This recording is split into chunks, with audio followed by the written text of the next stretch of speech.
Ang tunog na ito ang tunog ng sinaunang banal na kasangkapan, ang Universal Card Extractor.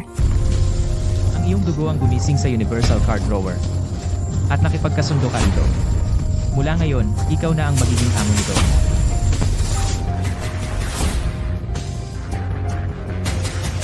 Ngayong taglay ko na ang Universal Card Drawer, ako na ang hari ng lahat ng bagay. Zhao Liang, Jiang Mengjie, ang lakas ng loob ninyong ibaon ako ng buhay. Huwag kang gagalaw. Ipinapakita ng kompas kung saan ang kayamanan, narito mismo. Tara na.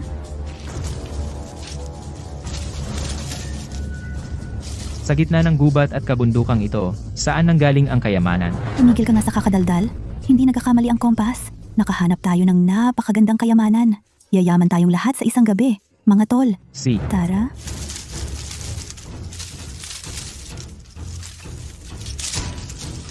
Dito mismo, maghukay tayo.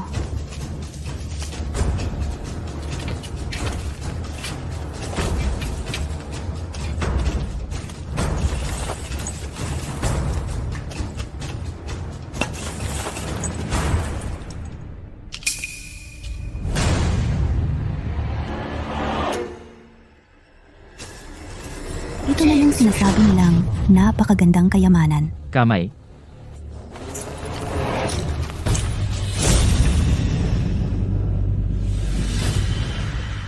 Maluwag ang lupa. Wala pang isang araw ng ilibing ito. Tulungan mo ako.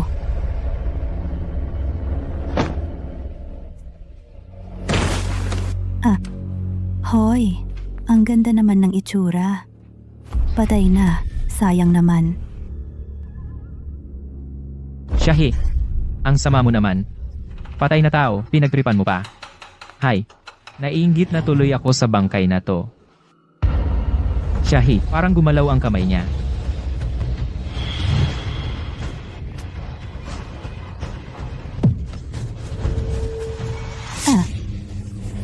Ang tunog na ito ang tunog ng sinaunang banal na kasangkapan, ang Universal Card Extractor.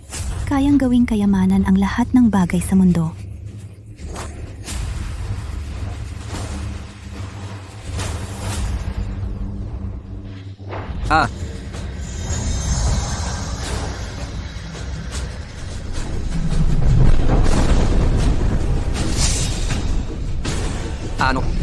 Dito.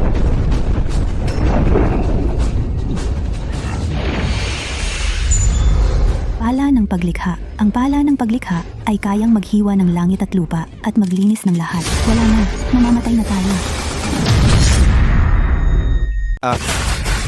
Bilisan mo!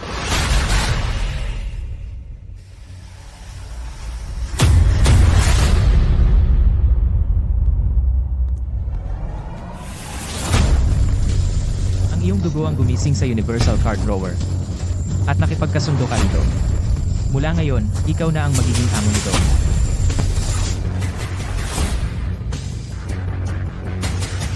Ngayong taglay ko na ang Universal Card Drawer, ako na ang hari ng lahat ng bagay. Zhao Liang, Jiang Mengjie, ang lakas ng loob ninyong ibaon ako ng buhay. Mengji, magpapavasectomy ako para sa'yo. Napakasaya ko talaga. Songjin, magpapavasectomy ka para sa pag-ibig. Naiiyak ako sa tuwa. Ito'y sapat na patunay na tunay kang umiibig sa akin. Ito ang pinakamagandang regalo sa kasal na ibinigay mo sa akin. Pagkatapos ng vasectomy mo, ano ang gusto mong gawin sa akin? Kahit ano. Mahal, namiss kita. Ay, huwag kang magmadali. Bakit hindi ako nakatulog sa pampamanhid? Bakit nakakarinig pa rin ako? Zhao Liang! Zhao Liang! Sino ang tinatawag mong mahal? Kakainiksyon lang ng pampamanhid. Si Mengji. Naririnig niya tayo. Mas masarap yan, di ba? Gawin natin sa harap ng asawa mo. Ang sarap! Mengji, ako na ang bahala sa kanya. Hahaha. Hindi ko inaasahang makaligtas ako, si Songjin, at nakuha ko pa ang All Things Card Drawer. Gagantihan ko sila. Ibabalik ko ang lahat ng nawala sa akin.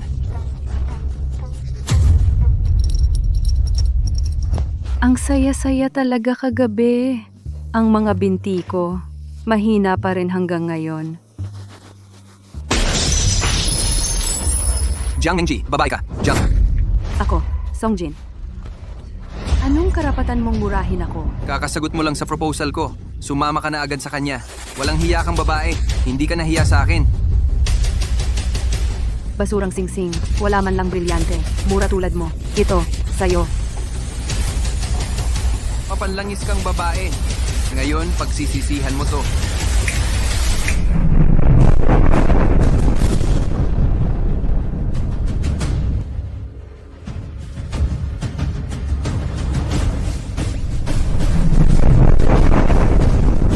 Singsing ng Wang clan ng Langya mula sa Eastern Jin Dynasty. Nagkakahalaga ng 50 milyon.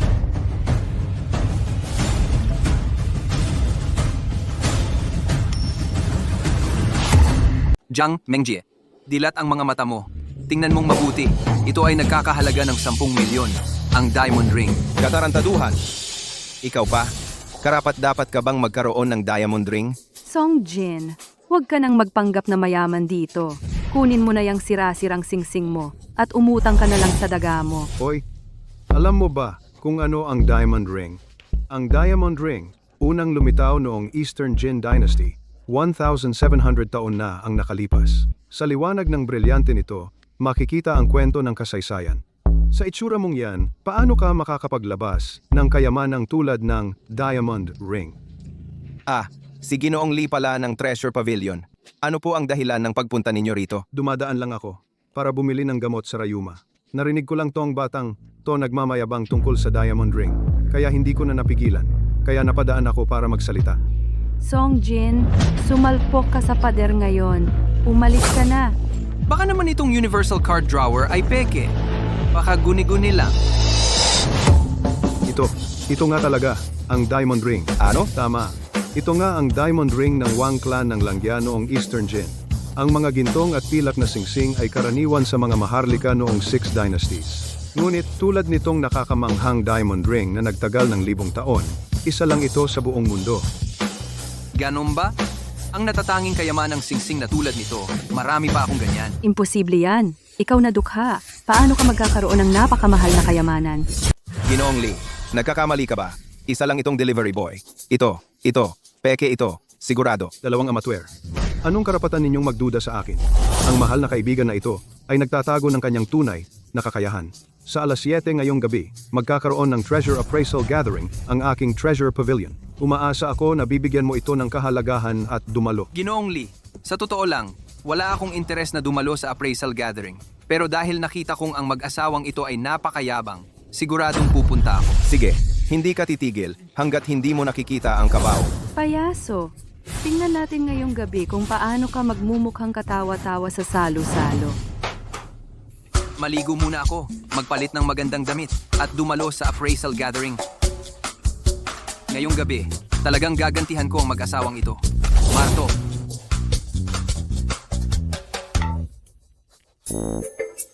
Bakit walang tubig? Hoy, landlady! Tamang-tama, nandito ka. Bakit naputol na naman ang tubig? Ang bahay ko, kung kailan ko gusto putulin, puputulin ko.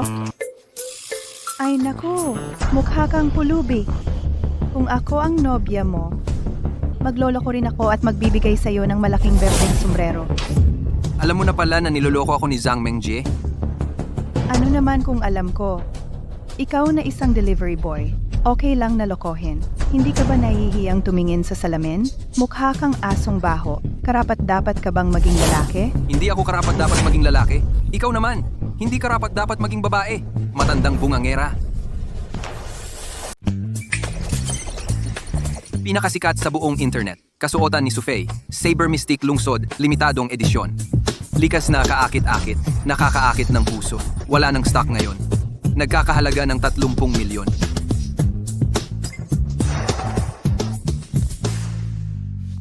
Aba. Ako ba to? Ha? Naging maganda na ako. Ito, skin trial card lang ito na binigay ko sa'yo. Kapag inis mo ulit ako, babalik ka agad sa dati mong anyo, ang matanda at pangit na landlady. Utusan mo lang si Sufei, amo. Isuot mo to?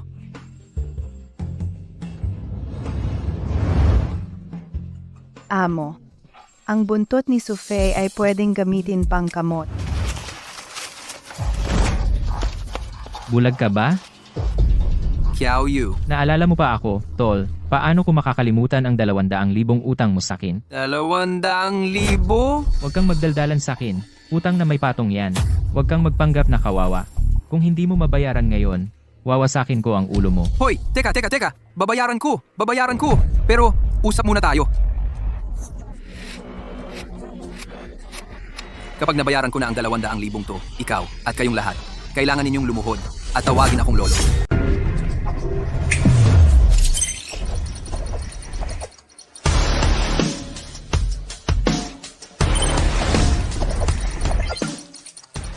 Gintong bar mula sa Mecca.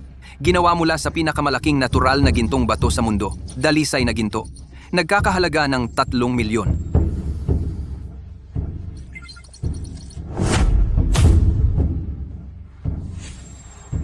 Tatlong milyon para sa'yo. Boss, itong gintong bar. Ito ay ginto. Ito ay Songjin. Isang bar lang ng ginto. Paano natin ito hahatiin sa lahat?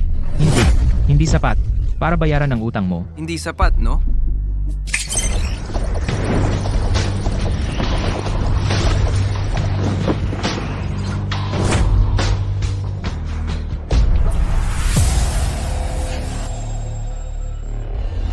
Sapat na ba? Hala, tunay na ginto. Bumagsak sa mukha ko ang ginto. Salamat, boss. Sige, ihagis mo sa akin. Sige, kung sino ang matamaan ngayon, sa kanya na yon. Ginoong Song, suntukin mo na ako. Pwede rin akong maging apo ninyo. Ginoong Song, suntukin mo na ako. Hoy, tama na. Ngayong araw, wala akong oras para makipaglaro sa inyo. Kung gusto ninyong magsanay sa ibang araw, itutuloy natin. Akin yan.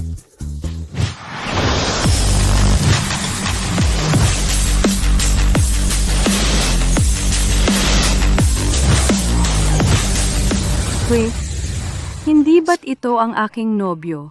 Talagang wala kang hiya. Talagang dumating ka pa rin. Songjin, ito ay isang piging ng pagtatasa ng kayamanan, hindi tambakan ng basura. Pumunta ka rito para mapahiya. Masisira lang ang hangin dito. Ito ay lugar para sa mga mataas na uri ng lipunan. Hindi para sa isang lalaking tulad mo. Umalis ka na. Narinig mo ba? Lalaki, umalis ka na. Kaibigan, dumating ka na rin. Ang ating pagtitipon sa pagtatasa ng kayamanan ay maaari nang magsimula. Kunin mo na ang iyong Vajra ring. Ipakita mo na. Ito ay tiyak na magiging ang pinakamakinang na kayamanan sa subastang ito. Ang Vajra Ring, hindi ko dinala. Ngunit, ngayon ay may dala akong mas mahalaga. Isang kayamanang walang katulad sa buong mundo. Songjin, yang gintong kanang kamay mo. Bukod sa paggawa niyan, ano pa ba ang kaya nitong gawin? Sa tingin ko, ang bilis mo. Ang walang katulad sa buong mundo. Tawanan. Bakit hindi mo pa ilagay ang maruming kanang kamay mo pababa? Nandidiri kami sa'yo. Kung ito ay isang pagtitipon para mag-appraise ng mga kayamanan, natural na narito ako para mag-appraise. Kung wala ito, talagang hindi pwede. Diyos ko, ito pala ay ang kanang Diyos ng digmaan na si Xiangyu. Ang unang kayamanan sa pagtitipon ng pag-appraise ay si Xiangnan, ang Diyos ng digmaan.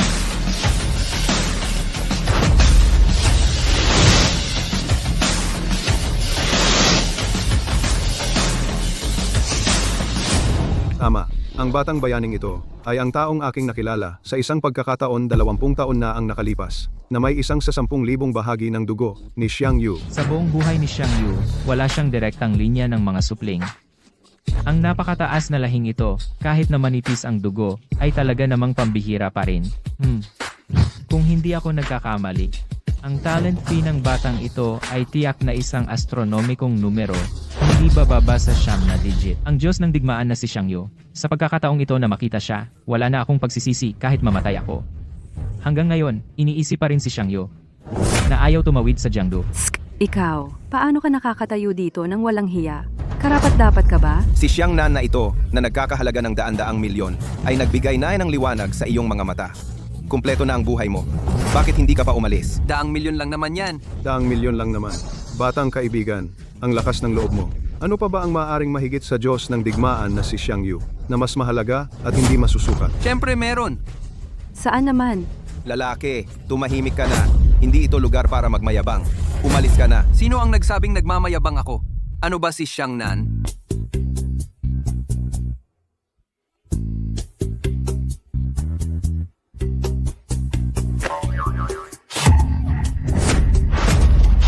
Gago ka. Anong gusto mong gawin? Hinipuan mo pa ang puwit ni Xiangnan. Ikaw na lalaking ito. Inapo ito ng sinaunang Diyos ng digmaan. Gusto mo bang mamatay? Huwag mo kaming idamay. Ikaw, ang lakas ng loob mo. Walang hiya ka. Hinipuan ko? Tapos? Anong problema? Ikaw ang una. Nabuhay na humipo sa puwit ko. Maaari bang itanong, mahal na mandirigma, saan ka nagmula? Ako? Wala akong kinalaman. Tagapaghatid lang ako ng pagkain. Ikaw na tagapaghatid ng pagkain. Mayroon ka pa bang huling salita? Sa tingin ko, ang kailangang mag-iwan ng huling salita ay ikaw. Sandali lang. Ilalabas ko ang mahiwagang bagay na ito. Mapapaluhod ka nito at magmamakaawa. Tatawagin mo akong ninuno. Songjin, ikaw na lalaking ito. Siguradong nawalan ng bait. Hinayaan mo pa si Xiangnan na lumuhod at tawagin kang ninuno. Nababaliw ka na. Talagang nababaliw ka na. Ikaw na lalaking ito. Nakakatawa ka talaga. Bakit hindi ka pa lumuhod sa Diyos ng digmaan? Magpatira pa at humingi ng tawad. Sino nga ba ang luluhod?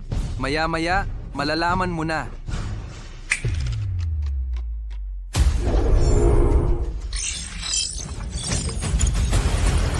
Ikaw na.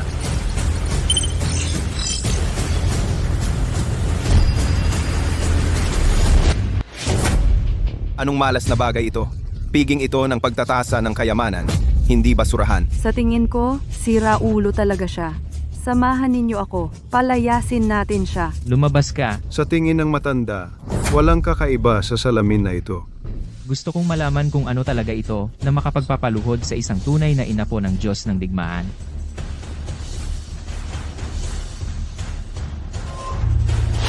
Xiangnan, sige. Tulungan mo kaming turuan ang walang kwentang ito na hindi alam ang kanyang lugar. Oo nga, ikaw ay isang inapo ni Xiang Yu. Ang pagdurog sa kanya ay parang pagdurog lang sa isang langgam.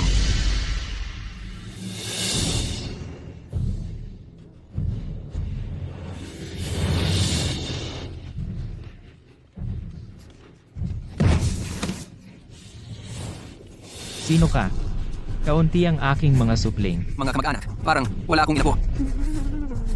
Ako ang ika-91 na henerasyong apo ni Xiang Yu. Nagpapatira pa sa dakilang ninuno.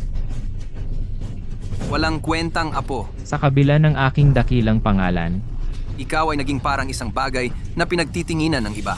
nagkakamali ako, Xiangnan. Pakiusap, patawarin mo ako, dakilang ninuno. Nagkakamali ako, Xiangnan. Pakiusap, patawarin mo ako, dakilang ninuno. Umalis ka kaagad dito at mabuhay ng maayos mula ngayon. Sundin ko ang payo ng dakilang ninuno. Paalam, dakilang ninuno. Alis na muna ako.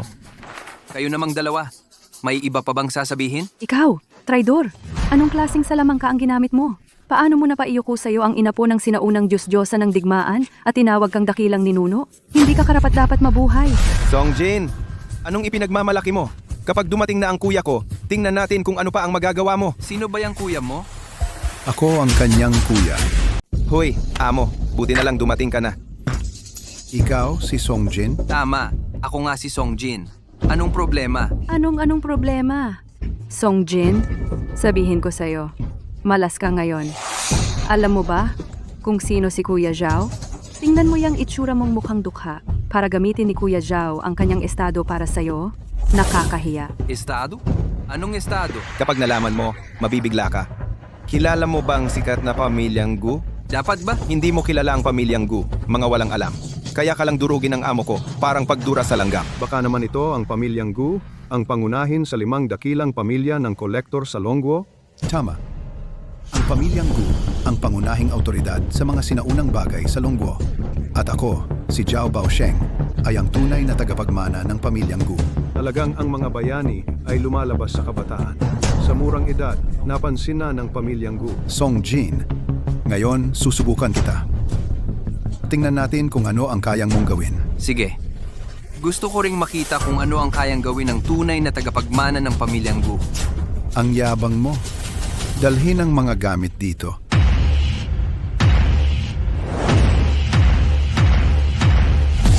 Kung mga panlilin lang, wag na.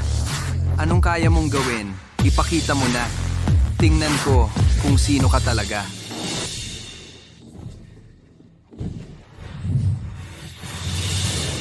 Erlangshen, Langshen. Ang estatwang ito ni Erlangshen ay inukit mula sa isang solong bloke ng puting jade. Ang ibabaw ay ginintuan. Napakagaling ng pagkakagawa. Parang buhay na buhay. Maituturing na isa sa 1,000,000. Kung hindi ako nagkakamali, Sa aking pagtingin, napakamahal ng estatwang ito. Hindi bababa sa 30 milyon. Tama ka. Ang puting jade ay isang kayamanan ng Dragon Country. Kahit na kasing laki lang ng kuko ay aabot na sa libo-libo. Kaya naman, napakataas ng halaga nito. Ang galing ng pagkakaukit, parang buhay. Tiyak na gawa ito ng isang dalubhasang eskultor. Napakahalaga talaga. Ang Erlangshen na ito ay tinaguri ang pangunahing ukit ng Dragon Country. Pangunahing ukit ng Dragon Country? Sa tingin ko, hindi naman ganoon kagaling. Sikat lang. Sa pangalan. Sikat lang sa pangalan? Songjin, sasabihin ko sa iyo, ang estatwa ni Erlangshen na ito, bukod sa husay ng pagkakaukit at kahulugan nito, ay isang kayamanan na mismo. Ikaw, taong hindi nakakita ng mundo, Promdi. Alam mo ba kung ano ang puting jade? Nakita mo na ba o hindi? Ang estatwang ito ni Erlangshen ay mas mahal pa kaysa sa buhay mong walang kwenta. Ganoon ba? Kayong lahat ay isang grupo ng mga palaka sa ilalim ng balon. Paano kung sabihin kong makakapagpakita ako ng bagay na mas mahal pa kaysa sa estatwa ni Erlangshen? Kalokohan. Nakakatawa talaga. Ikaw, isang ordinaryong delivery rider. Anong maipapakita mo na kayamanang walang katumbas ang halaga? Ang iyong delivery? Ha ha ha ha? Ngayon ko lang naintindihan kung ano ang ibig sabihin ng mga asong mata na mababa ang tingin sa tao. Tumigil ka diyan, Songjin. Kung may maipapakita ka ngayon, ipakita mo. Kung wala, umalis ka na. Walang dala-dala. Nagmamagaling ka pa rito. Mula ba sa iyong bulsa ng pantalon mo kukunin ang eskultura mo? Walang problema. Ngayon na ay ilalabas ko na ang aking kayamanan. Ilalabas ko na.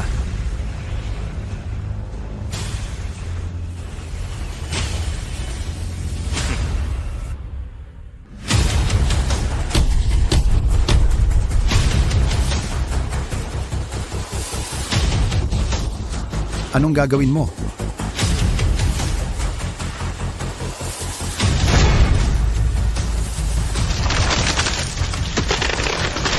Hayop ka! Ikaw! Sinira mo ang rebulto ni Erlangshen. Mahal ito. 30 milyon ang halaga.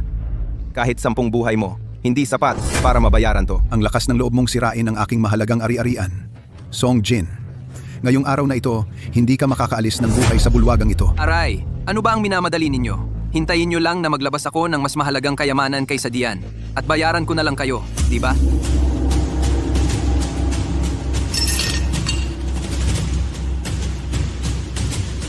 Ito, ang tunay na kayamanan. Ang mahalaga ay ang puting marmol na ito, hindi ang mata ng langit na nakabaon sa loob. May kasabihan tayo diyan, paghalo ng peke sa tunay. Ang mata ng langit na ito ay ang pekeng bagay na nakabaon sa kayamanan. Tinatawag din itong batong mata ng isda. Walang gaanong halaga. Nasa bingit ka na ng kamatayan, nagdadala ka pa ng isang basag na bato para lokohin kami. Tigilan mo ang mga salita mo. Ngayon din, kukunin ko ang iyong hamak na buhay bilang kabayaran.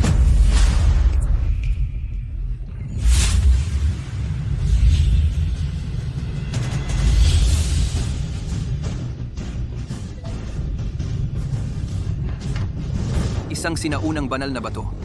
Nakakapaglabas ito ng makulay na liwanag. Hindi matantiya ang halaga nito.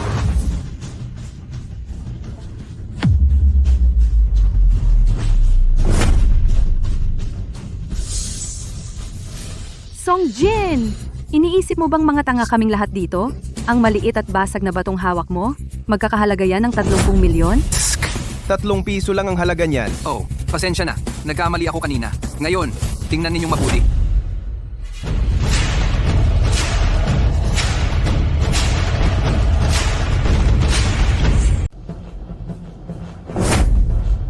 Sa matinding liwanag, ang tunay na anyo ay lumalabas. Ito kaya ang maalamat na Nuwa Stone. Nuwa Stone, Ano ang Nuwa Stone? Kayo naman, hindi kayo dapat magtaka kung hindi ninyo alam. Ang Nuwa Stone na ito, hindi ito gawang tao na palamuti o antigo. Ito ay isang natatanging bato sa buong mundo. Isang kamanghamanghang bato. Natatangi? Ang Nuwa Stone ay isang uri ng bato na ginamit ni Nuwa nang ito'y hindi jade, hindi rin karaniwang bato. Isang kamanghamanghang bato. Siya ay may isang hindi nagamit ng magtayo ng langit na ipasa hanggang ngayon. Kaya nga, ito ang tanging isa sa mundong ito, ang natatanging tunay at tunay na bato ng langit. Ito, imposible ito. Siya ay isang ordinaryong delivery rider. paano niya maibibigay ang napakahalagang kayamanang ito? Ito'y maliwanag na isang bato ng isda lamang. Ni hindi mo nga alam ang pagkakaiba ng mata ng isda at bato ng langit. Wala ka talagang mata para makakita. Mata ng aso, ang tingin mo sa iba. Ano ka ba? Nangangahas kang magduda sa akin? Hayagang sasabihin ko sa iyo, dito sa lugar na ito, kung ano ang sabihin kong ito, iyon ang magiging ito. Kahit na ito'y tunay na bato ng langit, kung tawagin kong tae, tae ang magiging ito. Bato ng langit pa? Pwe, tatawag ako ngayon ng tao para batayin ka. Hindi ko talaga inakala na ang kilalang pinakamahusay na estudyante ng pamilyang Gu ay pala isang bully na umaasa sa kapangyarihan ng iba. Kung ganito, anong mukha pa ang maiiwan sa pamilyang Gu sa mundo ng koleksyon? Ano ang ginagawa ninyo?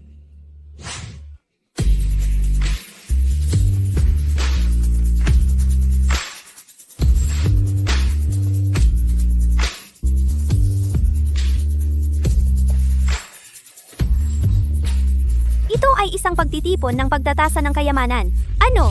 Lalabanan ninyo ang issue? Ang layunin ng pagtitipon ng pagtatasa ng mga antigo ay magtutulungan tayong matuto at magkakaibang pakikipag-ugnayan. Ganito ninyo siya, inaapi, lumabag na kayo sa mga patakaran. At ngayon, gusto pa ninyong maghasik ng gulo? Hoy, babae, mali ang napuntahan mong set, no? Dapat doon ka pumunta sa function room ng teen idol drama, hindi dito sa aming appraisal hall. Mukha namang maganda ka. Pero bakit mo tinatanggol si Songjin? Ah, kabit mo siya, no? Wala kang sinasabi. Ikaw ang kabit niya. Hindi ako tumataguyod ng sinuman. Ang tinataguyod ko ay ang kaayusan ng lugar na ito. At saka, sa tingin ko, si Ginoong Song ay isang henyo sa pag-iipon ng mga antigo. Tapos, ganito ninyo siya aapihin? Binibini, salamat sa iyong kabutihang loob. Pero hindi ko kailangan na ipagtanggol mo ako. Huwag mong pasukin ang gulo. Babaeng walang hiya. Hoy, Songjin! Kaya pala matagal ka nang nagkakamabutihan nitong babae. Tapos, ako pa ang sinisiraan mong ng babae. Talagang magkatulad kayo kaya magkasundo. Tingnan mo ang hitsura ng babaeng ito.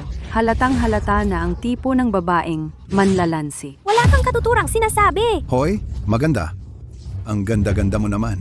Paano ka napunta sa isang ordinaryong delivery rider? Talagang parang isang bulaklak na nakatanim sa dumi ng baka. Bakit hindi na lang sumama ka sa akin? Lumipat ka sa maliwanag na panig. Sinisiguro ko, hindi kita pababayaan.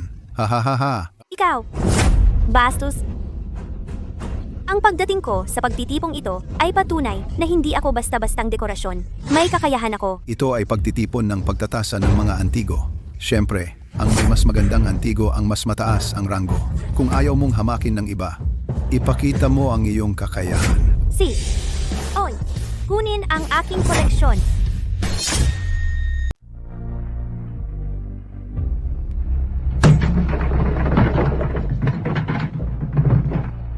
May nakakakilala ba sa lumang espadang ito?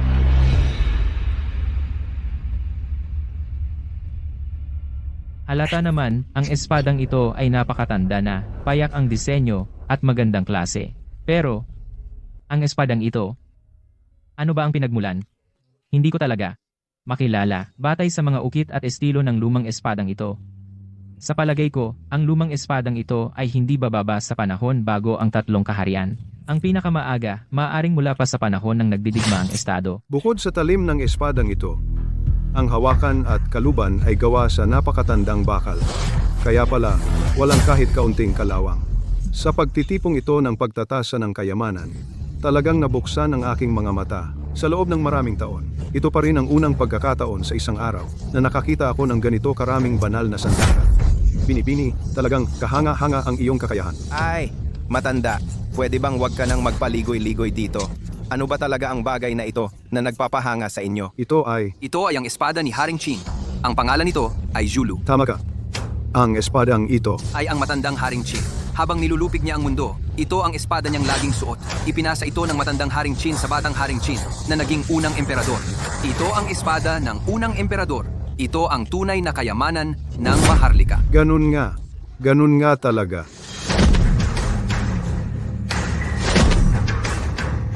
Ang Universal Card Drawer na ito talagang napakalakas. Paano? Ano, ngayon, karapat-dapat na ba ako na magsalita sa pagtitipon ng pagtatasa ng mga kayamanan sa pamamagitan ng aking espadang ito, ang Julu? Ang gawa at materyales ng espadang ito ay bihira sa mundo. Dagdag pa, ito ay napakatanda na. Ang pinagmulan nito ay pambihira. Kumpara sa rebulto ni Erlang Shen, daang beses na mas mataas. Kahit ikumpara sa bato ni Nuwa, hindi ito papahuli. Ang halaga ng espadang ito ay hindi matataya. Ang aking paunang taya ay ganito karami. Paano posible iyon? Ikaw, isang babae lamang, bakit may ganitong kayamanan ka? Ang espadang Zulu ay dapat nasa. Ito ay malinaw na nasa aking kamay. Sino ka talaga? Hindi mahalaga kung sino ako. Ang mahalaga, nanalo ako. Ngayon, kaya mo na bang makinig ng mahinahon sa aking pagsasalita? Uulitin ko, ang layunin ng pagtitipon ng pagtatasa ng mga kayamanan ay ang magtutunan at magkaibang pakikipag-ugnayan. Nakikita kong maganda ka, marunong at maraming talento, at napakayaman mo rin. Ngunit sa lahat ng dako ay pinoprotektahan mo ang taong ito. Mukhang, ikaw at ang taong ito ay tiyak na may relasyon. Sinabi ko na ang pagtitipon ng pagtatasa ng mga kayamanan ay hindi pinapayagan ang pisikal na away. Song Jin, ikaw na tao, duwag, lagi ka lang nagtatago sa likod ng babae. Anong klaseng lalaki ka? Kung alam ko lang noon, dapat kitang ginawang eunuko. Babae, tama na. Salamat sa iyong matapang na salita. Som, Ako.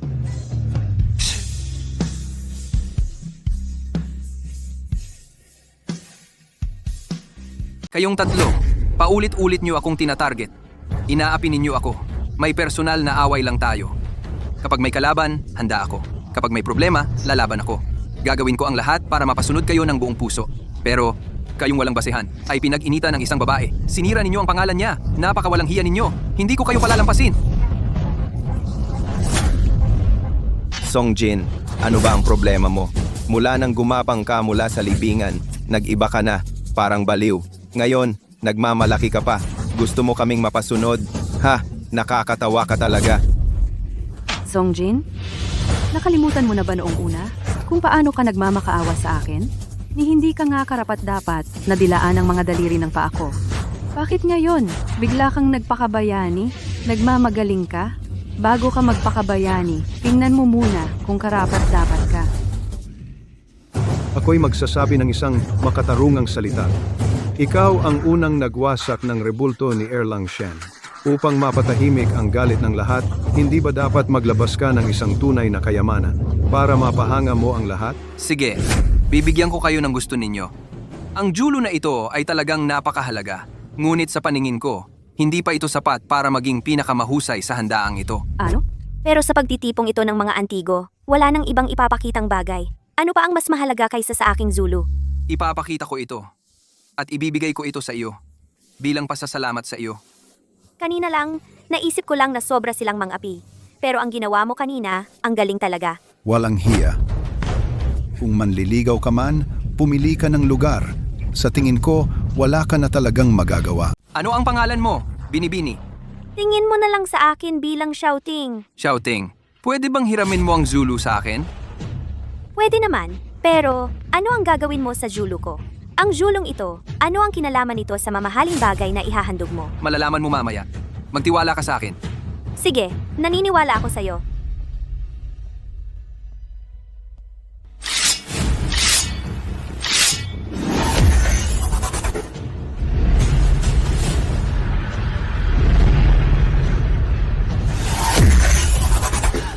Ikaw.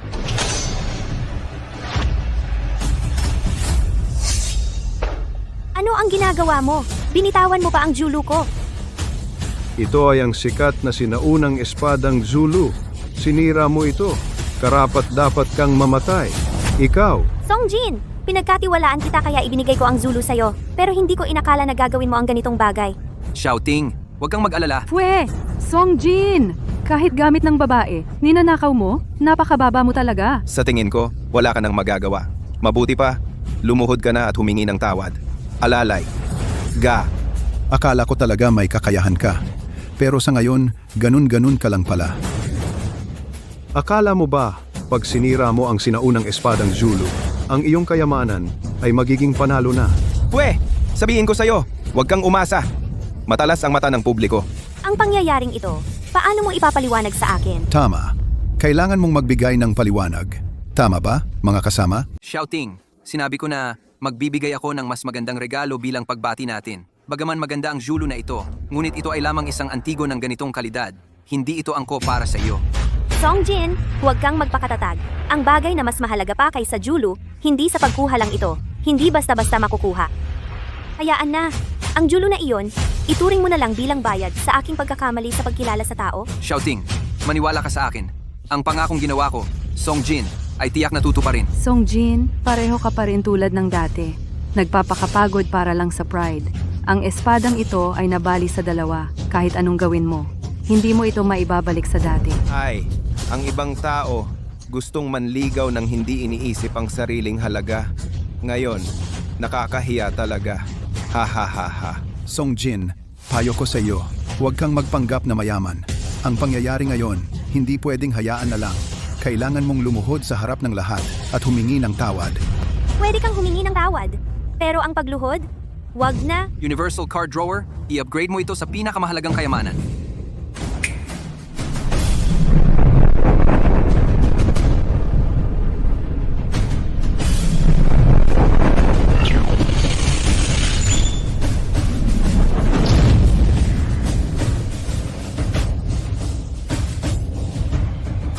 Ang sinag ng espada ay dalisay at matalim. Tila ito ang pinakamahusay sa mga espada. Ito ang Kitian Sword. Bagaman maganda ang espadang ito, ngunit kung ikukumpara sa Zulu, masasabi lamang na ito ay pangalawa. Ito na ba ang iyong panghuling baraha? Talagang hindi mo alam ang iyong limitasyon. Isang Kitian sword lang ito? Ikaw na patay na asong gala. Hindi ka makakagawa ng anuman.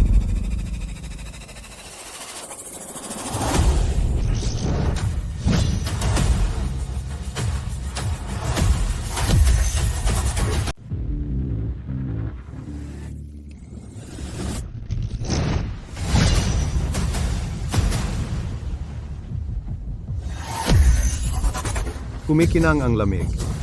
Malamig at matalas ang talim. Ito ang Janlong na mahiwagang espada. Pero ang Janlong na ito at ang Kitian na espada, masasabi ko lang na ordinaryong antigo. Hindi naman gaanong pambihira. Sa halip, ang Zulu, iyon ang napakagandang bagay na pambira. Ano naman ang dalawang espada? Yung kanina, Zulu, yon. Kahit pagsamahin mo ang dalawang espadang ito, hindi pa rin naaabot. Songjin, ang mga pakulo mo hanggang dyan na lang ba? Ang resulta, sapat ng patunay na ikaw ay isang tanga.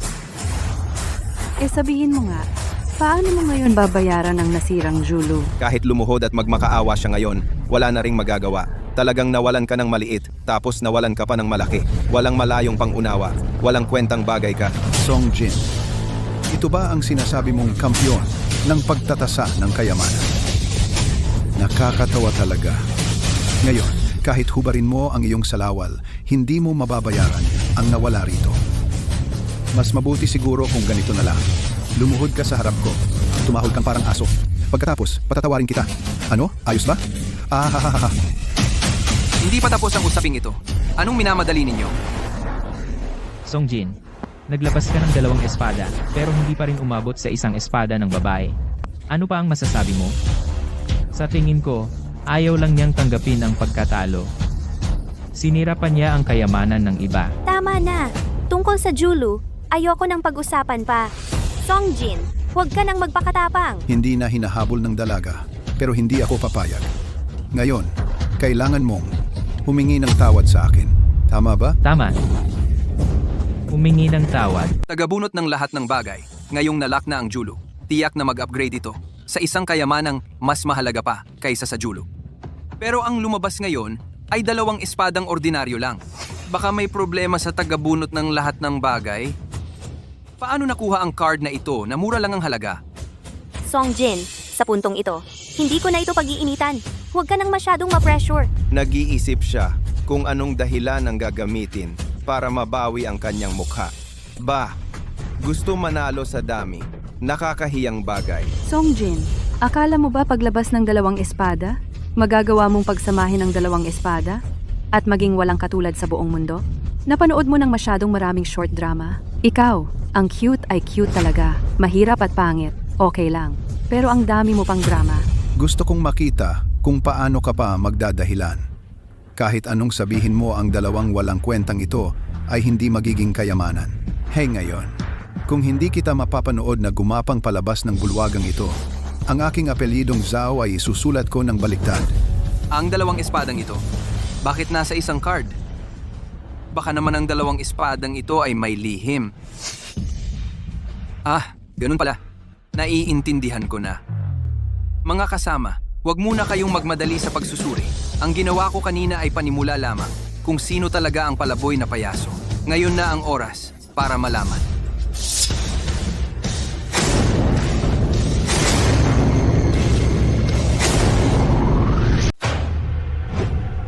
Hahaha, akala ko ano na, parang napakalakas na paraan. Ang kulit-kulin mo talaga. Ito lang ang naisip mo, ganoon ba? Isang sirang-sirang na libro. Magkano lang ang halaga niyan? Ano? Itong sira-sirang libro na ito, ipinakita mo pa ng parang kayamanan? Ang ibig mong sabihin, mas mahalaga pa ito kaysa sa Julu? Ay naku, ganyan na ang kalagayan ng librong ito. Kahit pang bunas sa puwet, nakakahiya. Ikaw na lang ang gumamit niyan. Kayong mga ito, baka masyado kayong nagagalak ng maaga. Sigurado ba kayong ayaw niyong tingnan kung ano talaga ito? Ano pa ba? Pangpunas mo sa puwet. Ay, ipapakita mo ba sa amin kung paano tumae kung saan-saan? Hahaha. Yongle Dadian, personal na ipinag-utos ni Emperor Yongle, Zudi. Sa panahon ng Ming Dynasty, pinangunahan ito ng pambihirang henyong si Xie Jin. Tinipon ang mga henyo sa buong mundo upang ito'y buuin. May tuturing na pinakakahangahangang aklat sa mundo, ang Yongle Dadian. Subalit ang Yongle Dadian na ito, noong panahon ng Ming at Qing, ay nawala na ng walang bakas. Isa na lamang itong kapiraso. Ito, hindi ito ang mga natitirang kopya lamang. Ang nasa aking kamay ay ang tunay at kumpletong Yongle Dadian. Ito ba talaga ang orihinal na Yongle Dadian? Kung gayon, ito na ang pambansang kayamanan ng Dragon Country. Oo nga, ang Yongle Dadian na ito ang siyang nararapat na pangunahing koleksyon sa pagtitipong ito. Xiaoting, salamat sa iyo. Ito ang ipinangako ko sa iyo. Ibigay mo ba ito sa akin? Siyempre naman. Ito. Hindi pwede yan. Napakahalaga ng Yongle Dadian na ito. Mas mahalaga pa ito kaysa sa aking Julu. Talagang hindi ko ito maaaring tanggapin. Hoy, tanggapin mo na. Para sa iyo talaga ito. Ito. Dapat akong humingi ng tawad sa iyo. Ako ang hindi naniwala sa iyo. Hininala pa kita. Paumanhin, Kuya Song. Ayos lang. Ginoong Lee. Napakahalaga ng Yongle Dadian na ito. Mauna po kayong mag-ingat nito para sa akin. Hoy, ito. Hindi maganda sa akin to. Isang delivery rider lang. Paano siya makakapaglabas ng napakaraming mahahalagang bagay? Hindi ako naniniwala. Panlilinlang lang ito. Peke ang mga ito, peke. Tama. Kahapon, isa ka lang nagde-deliver ng pagkain. Ngayon, biglang nagbago ka. Naging magnate ka na ng Antigo. Imposible. Talagang imposible yan. Ikaw, binayaran ka ba niya para magsinungaling ka rito para sa kanya? Para mapahiya kaming lahat? Para siya ang magpasikat? Matanda, magkano ba ang binayad sa iyo ni Songjin para umupa sa iyo? Doblehin namin ang bayad sa iyo. Ngayon, sa harap ng lahat, gigisahin ko ang peking mukha ni Songjin at ang kanyang pagkukunwari. Mga Ginoo, huwag kayong mag-alboroto. Na, 20 taon na akong nagtratrabaho sa Antigo. Paano ako magsisinungaling para sa isang batang lalaki? Sisira lang ako sa aking sariling pangalan. At saka, kahit na mabayaran niya ako, mababayaran din ba niya si Xiangnan? Apo yan ni Xiang Yu? Sinusumpa ko, totoo ang bawat salitang sinasabi ko. Mali ang mga sinasabi ninyo. Nagsasabi pa kayo ng patas na kompetisyon. Tumaya ka, matalo ka. Sa tingin ko, talagang sinisiraan ninyo si Kuya Song. Halatang halata ang inyong masamang hangarin. Malinis ang malinis. Huwag mo nang pansinin. Ting, umalis na tayo. Gusto mong umalis? Walang pag-asa. May iba pa ba kayong kailangan? Kung wala naman kayong seryosong dahilan, hindi na ako sasama sa inyo. Marami akong mahahalagang gawain. Wala akong oras para makipaglaro sa inyo. Nakita mo ba? Nakita ko. Ano naman? Alam mo ba kung ano ang lugar na ito? Jixiang. Ruyi Ronghua Fugi Hall. Ito ang kilalang-kilalang Liuli Hall. Ang Liuli Hall na ito ay isang sinaunang monumento, hindi matatantiang halaga. Nagkagulo ka rito, tapos aalis ka na lang? Imposible. Ano ba talaga ang gusto ninyo? Gusto kong magbayad ka, Songjin, sa Liuli Hall na ginulo mo at nagkagulo. Ang lugar na ito ay kasama sa aming pinaunlad ng pamilya Zhao. Dahil sa ginawa mo, nawalan ako ng hindi bababa sa 100 milyon. At ang mga dingding na ito, kapag nasira, nasira na. Hindi na maaayos. Kung hindi mo kayang magbayad, iwan mo rito ang buhay mo at ang iyong kayamanan. Songjin! Pagkatapos mong guluhin ng Liuli Hall, tatakas ka na lang? Para bang hangin lang kami sa'yo? Kuya, sa tingin ko, diretso na lang natin ang baliin ang kanyang mga binti. Tingnan natin kung paano siya magmamalaki pagkatapos. Gagawin kong pumasok siyang nakatayo at lumabas na nakahiga. Sobra na kayo! Kayang-kaya ninyong baliktarin ang tama at mali sa isang salita lang. Malinaw na may mga bakas ng pag-renew ang Liuli Hall na ito. Hindi ito anumang sinaunang monumento. Nagsisinungaling kayo.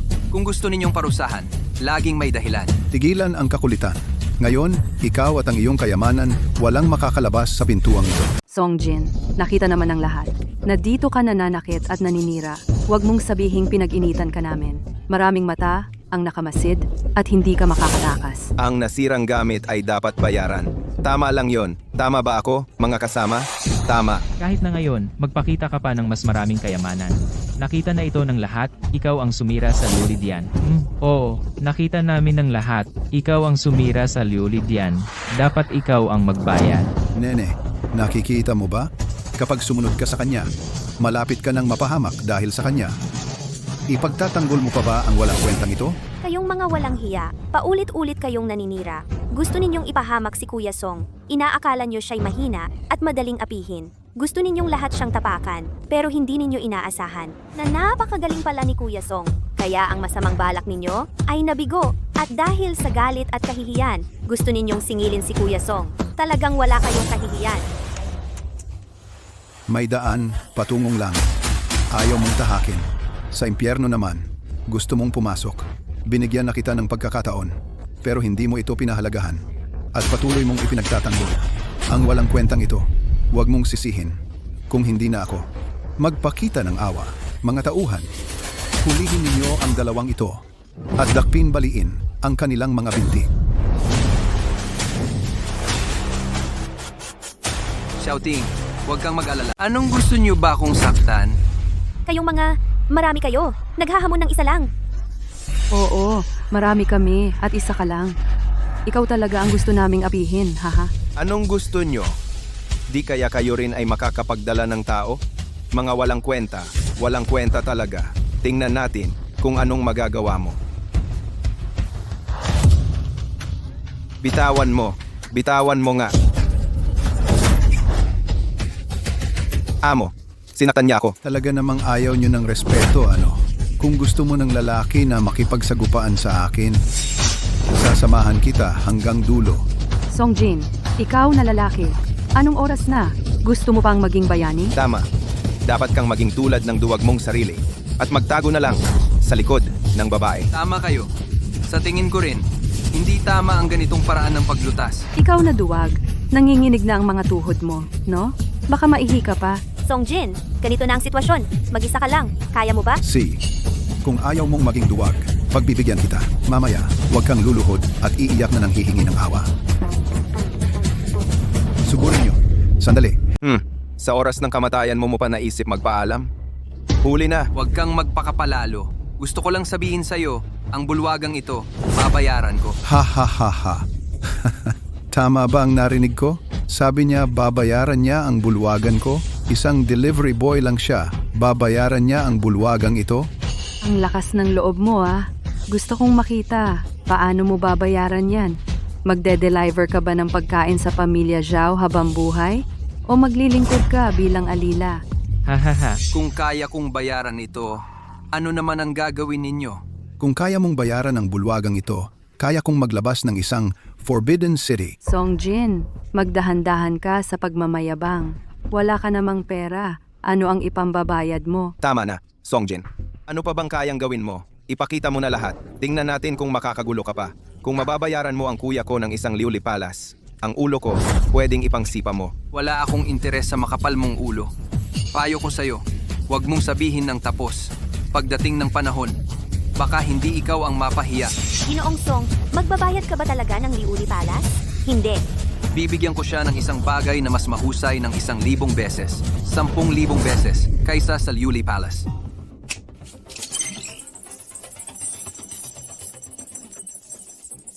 Gamit ito, papakita ko sa inyo.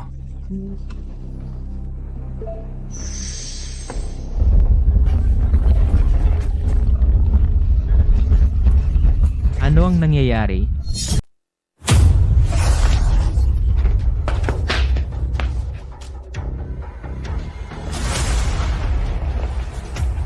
Ito. Anong lugar ito? Paano tayo napunta rito? Si Song Jin ang nagsabing magbabayad siya para sa Liuli Palace, pero bigla na lang lahat tayo ay napunta sa lugar na ito. Maaari bang tayo ay sabay-sabay na nag-time travel? Ito ay isang himala. Sino ka talaga na ipatawag mo ang maalamat na Shenlu? Sir Lee, ano ang Senlo? Ang Shenlu ay tumutukoy sa isang huwad na palasyo. Ang palasyong ito, pagkatapos na itayo ng mga tao, ay nawala na sa lahat. Sa buong mundo, walang nakakaalam kung nasaan talaga ito. Pagkatapos, ito ay naging isang pangarap na palasyo. Ito rin ay naging simbolo ng isang lugar na hindi kailanman maaabot. Paano ito posible? Siya ay isang ordinaryong tao lamang. Paano siya magkakaroon ng ganitong kapangyarihan? Mag-snap lang siya ng daliri at anumang gusto niya ay magagawa niyang lumitaw. Imposible. Talagang imposible ito.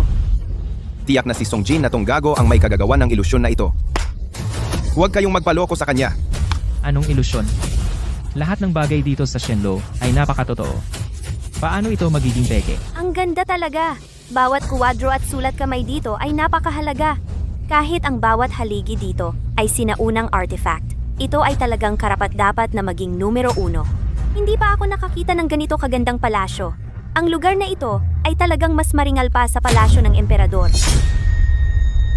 Ay, ikaw naman sino ka? Personal na usapin namin to. Ikaw, hindi ka naman kasali. Bakit ka nakikialam? Anong balak mo? Ikaw, Alam ko, ikaw, isang walang hiya kang magnanakaw. Magnanakaw? Paano ako magiging magnanakaw? Wala kang ebidensya. Huwag mo akong pagbintangan. Sinong nagsabing wala akong ebidensya? Yung Zulu na inilabas mo kanina? Koleksyon yan ng pamilyang Gu? Ikaw, isang dayuhan. Paano mo nakuha ang gamit ng pamilyang Gu? Kaya nga, magnanakaw ka. Ninakaw mo ang kayamanan ng pamilyang Gu. Kalokohan yan. Hindi ako. Ang aking guro na si Wang Liang ay tunay na estudyante ng pamilyang Gu. Mismo niyang sinabi sa akin na nakita niya sa pamilyang Gu ang bantog na Zulu Jian. Ang gamit ng pamilyang Gu. Paano napunta sa'yo kung hindi ka magnanakaw? Ano ka? Anong tunay na estudyante ng pamilyang Gu? Sa tingin ko, ang guro mo ay wala ring iba kundi isang hamak na tao na nagyayabang lang. Hindi ko talaga kilala si Wang Lian. Hindi pa nga naging estudyante niya. Huwag kang magmatigas. Malapit nang dumating ang guro ko. Pagdating ng guro ko, ikukulong ka naming magnanakaw na to at dadalhin sa pamilyang Gu para sila ang humusga sa'yo. Aamin ba ang magnanakaw na magnanakaw siya? Ang masamang tao, aamin ba na masama siya? Ang mga plastic, puro drama lang. Ay, At itong walang kwenta, kasama mo, ano pa bang magandang maidudulot yan? Sa tingin ko, kahit maganda ka, ano naman ang silbi niyan? Wala ka namang iba kundi isang magandang babae lang. Ha ha ha ha ha. Titingnan ko nga. Kung sino ang nangahas magnakaw sa pamilyang Gu. Guro, may tao talagang walang takot nagnakaw ng gamit ng pamilya Gu. Ano? Anong klaseng pamilya ang pamilya Gu? May tao pa bang nagnakaw ng gamit nila? Ako ay tinuruan ng mismong binibini ng pamilya Gu. Isa akong tunay na estudyante nila. Ang sino mang magnakaw sa pamilya Gu, hindi ko siya palalampasin. Estudyante ng Young Miss Gu. Malaki ang pinanggalingan niya, hindi ko pa narinig na may estudyante ang Young Miss Gu. Ang Young Miss Gu, napakabata pa niya. Paano siya magkakaroon ng estudyante? Hindi ninyo alam. Kahit bata ang Young Miss Gu, siya ay nasa itaas siya ng lahat. Siya lang ang tagapagmana ng pamilya Gu. Ang kanyang estado at posisyon, kung pagsasama-samahin pa kayong lahat, hindi pa rin kayo katumbas ng isang daliri niya. hahaha, Tito Wang, ako ang kapatid ni Zhao Baosheng, si Zhao Liang. Ay, matagal ko nang naririnig ang pangalan mo, ngayon lang kita nakita, ang gwapo mo talaga, maganda ang itsura mo. Pwede mo ba akong tulungan sa harap ni Yang Miss Gu na magbigay ng magandang salita kung makukuha ko? Ang pabor ni Yang Miss Gu, tataas ang aking estado. Ha ha ha. Hoy, ako rin. Tito, ako si Zhang Mengjie. Sa hinaharap, kung may kailangan ka man, sabihin mo lang. Ako, kaya kong gawin ang lahat para sa'yo. Matagal ko nang hinahangaan ng pamilya Gu. Sana ay makuha ko ang atensyon nila. Sana tulungan mo ako, Tito. Huwag kayong magmadali. Titiyakin kong magsasalita ako ng mabuti para sa iyo. Ahahaha. Nakakatawa talaga. Sinasabi mong estudyante ka ng Young Miss Gu. Totoo na ba iyon? Wala kang ebidensya. Sa tingin ko, nagsisinungaling ka lang. Hahaha. Anong hindi mapapatunayan? Dilat na dilat ang mga mata ninyo. Tingnan ninyo ng mabuti. Ano ito?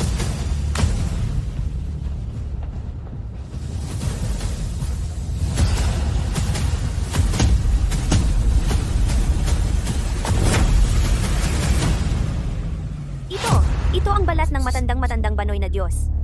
Ang kayamanang ito, paano napunta sa iyo? Ako ang estudyante ni Binibining Gu. Bakit hindi dapat nasa akin ang kayamanan?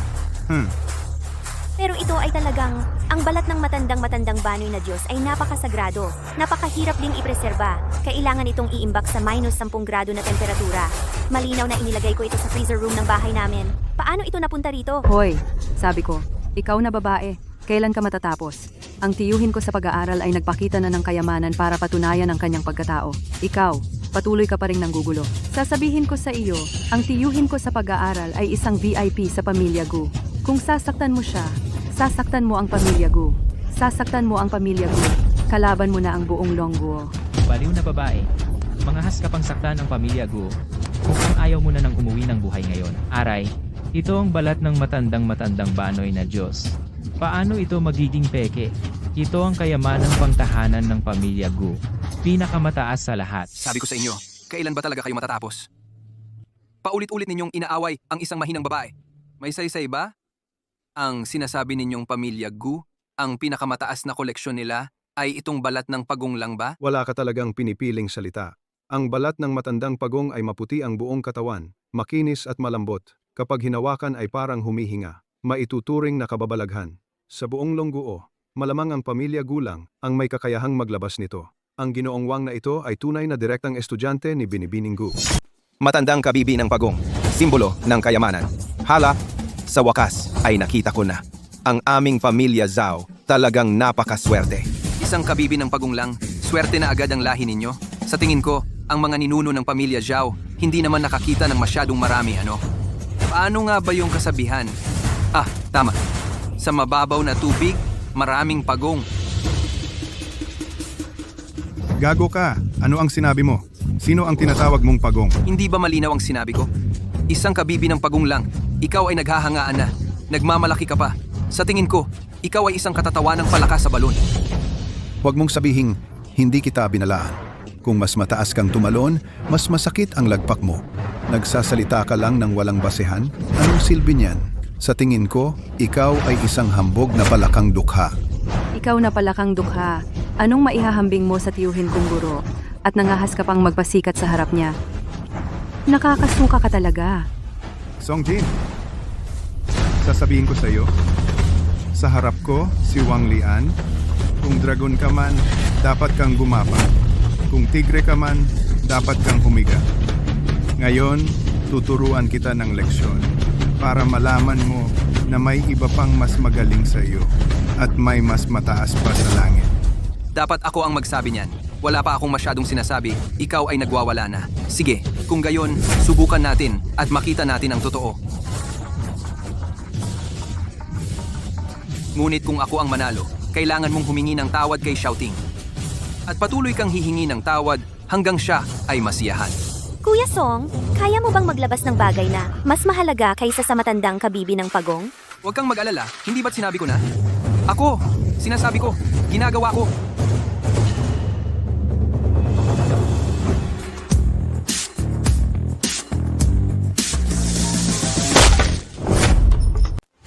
Hinagis mo ang aking sinaunang shell ng pagong? Hoy, gusto mong mamatay?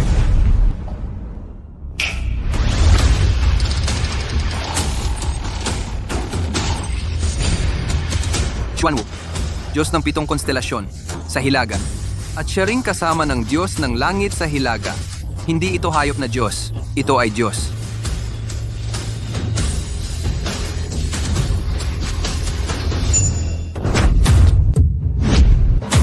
Ano?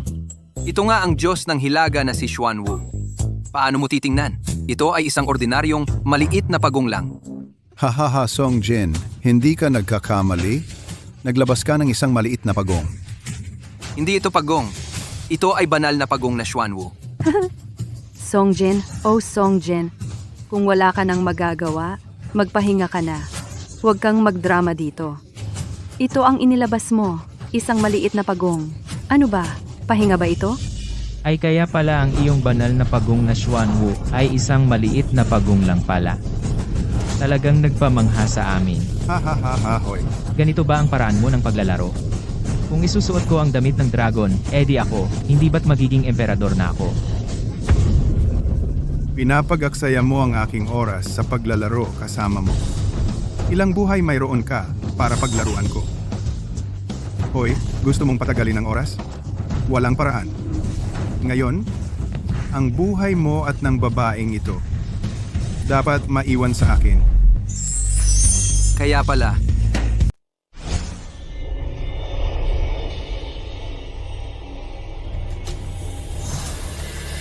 Perlas ng gabi. Paano nangyari yon? Paano? Paano nangyari ito? Sa loob ng pagong. May perlas ng gabi pala. Makakapanalo na naman kaya siya? Napakaganda ng kalidad ng perlas na ito. At galing pa sa loob ng banayad na pagong. Napakahalaga nito. Hindi matatantya ang halaga nito. Bakit kalahati lang? Kung kalahati lang ito, depektibo na ito. Mas mababa pa ang halaga nito kaysa sa isang dekorasyon. Ako si Wang Lian, pinagpala ng tadhana. Paano mo ako makakalaban? Isang batang walang alam. Tapusin na natin ang kalokohang ito. Kahit kalahati lang ang perlas na ito, nangahas ka pa ring hamunin ang iyong tiyuhin? Songjin, talagang wala kang alam sa sarili mong kakayahan. Itanong ko lang, magkano ang halaga ng kalahating perlas na ito? Sa Longguo, malamang hindi ka makakabili ng isang kubeta. Sa buong buhay ko, hindi pa ako nakakita ng kalahating perlas ng gabi. Hindi, itong perlas na ito, katulad ng kanyang amo na eunuko, ay depektibo. Hahaha. bakit kalahati lang? Imposible. Alam ko na. Tumahimik kayong lahat. Hindi pa ako tapos magsalita. Hindi pa tapos ang palabas ko. Ikaw na eunuko. Ipakita mo kung anong kaya mo. Hayaan mong makita natin kung ano ang kaya mo. Gusto ko rin yan.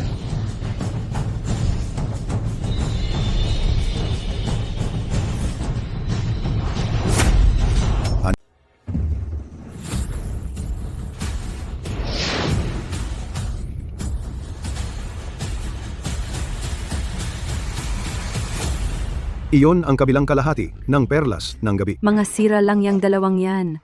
Anong karapatan para ikumpara sa sinaunang shell ng pagong? Tama. Halatang halata naman yan. Ang sinaunang shell na ito ay mas mataas ang halaga.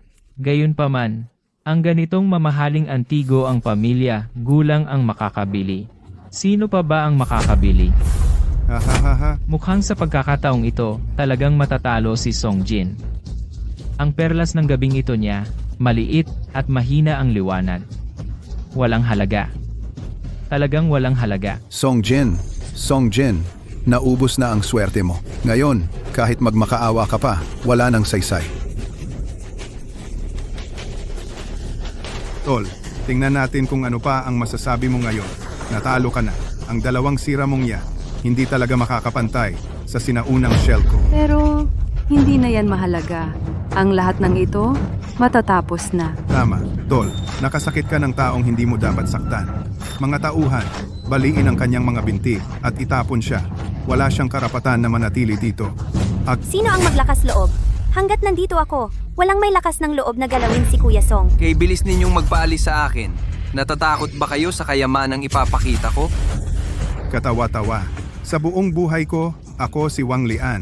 Wala pa akong kinatakutan. Tol, gusto kong makita kung ang isang tulad mo ay may maipapakita pa. Sige. Dilatan mo ang mga mata mo at tingnan mabuti.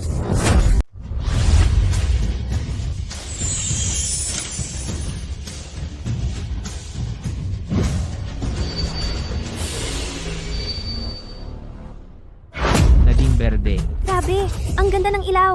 Hindi pa ako nakakita ng ganito kakinang at nakakasilaw na perlas ng gabi. Ang ganda talaga. Perlas ng gabi pa ba ito? Parang hindi ka panipaniwala. Oo nga. Ang ilaw na ito maliwanag ngunit malambing pa rin. At hindi naman nakakasilaw. Ito talaga ang pinakamahusay na perlas ng gabi.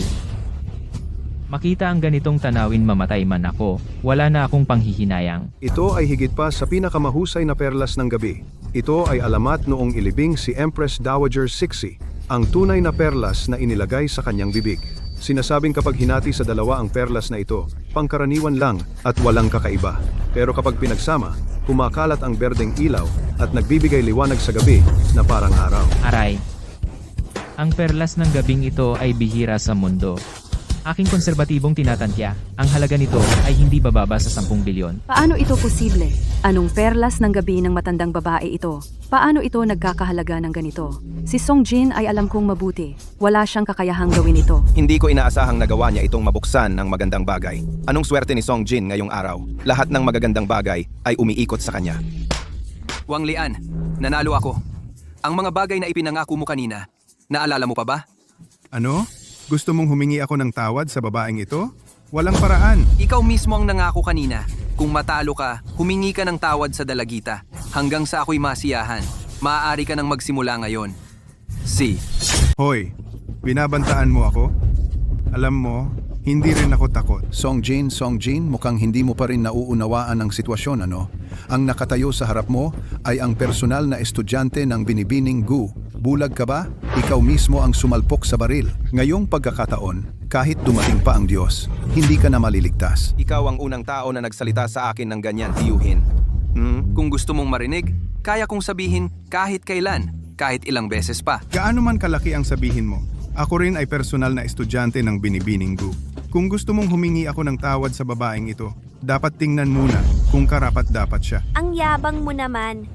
Ikaw ba ang magsasabi kung karapat-dapat ako o hindi? At saka, ang sinaunang pagong na ito ay hindi sa iyo.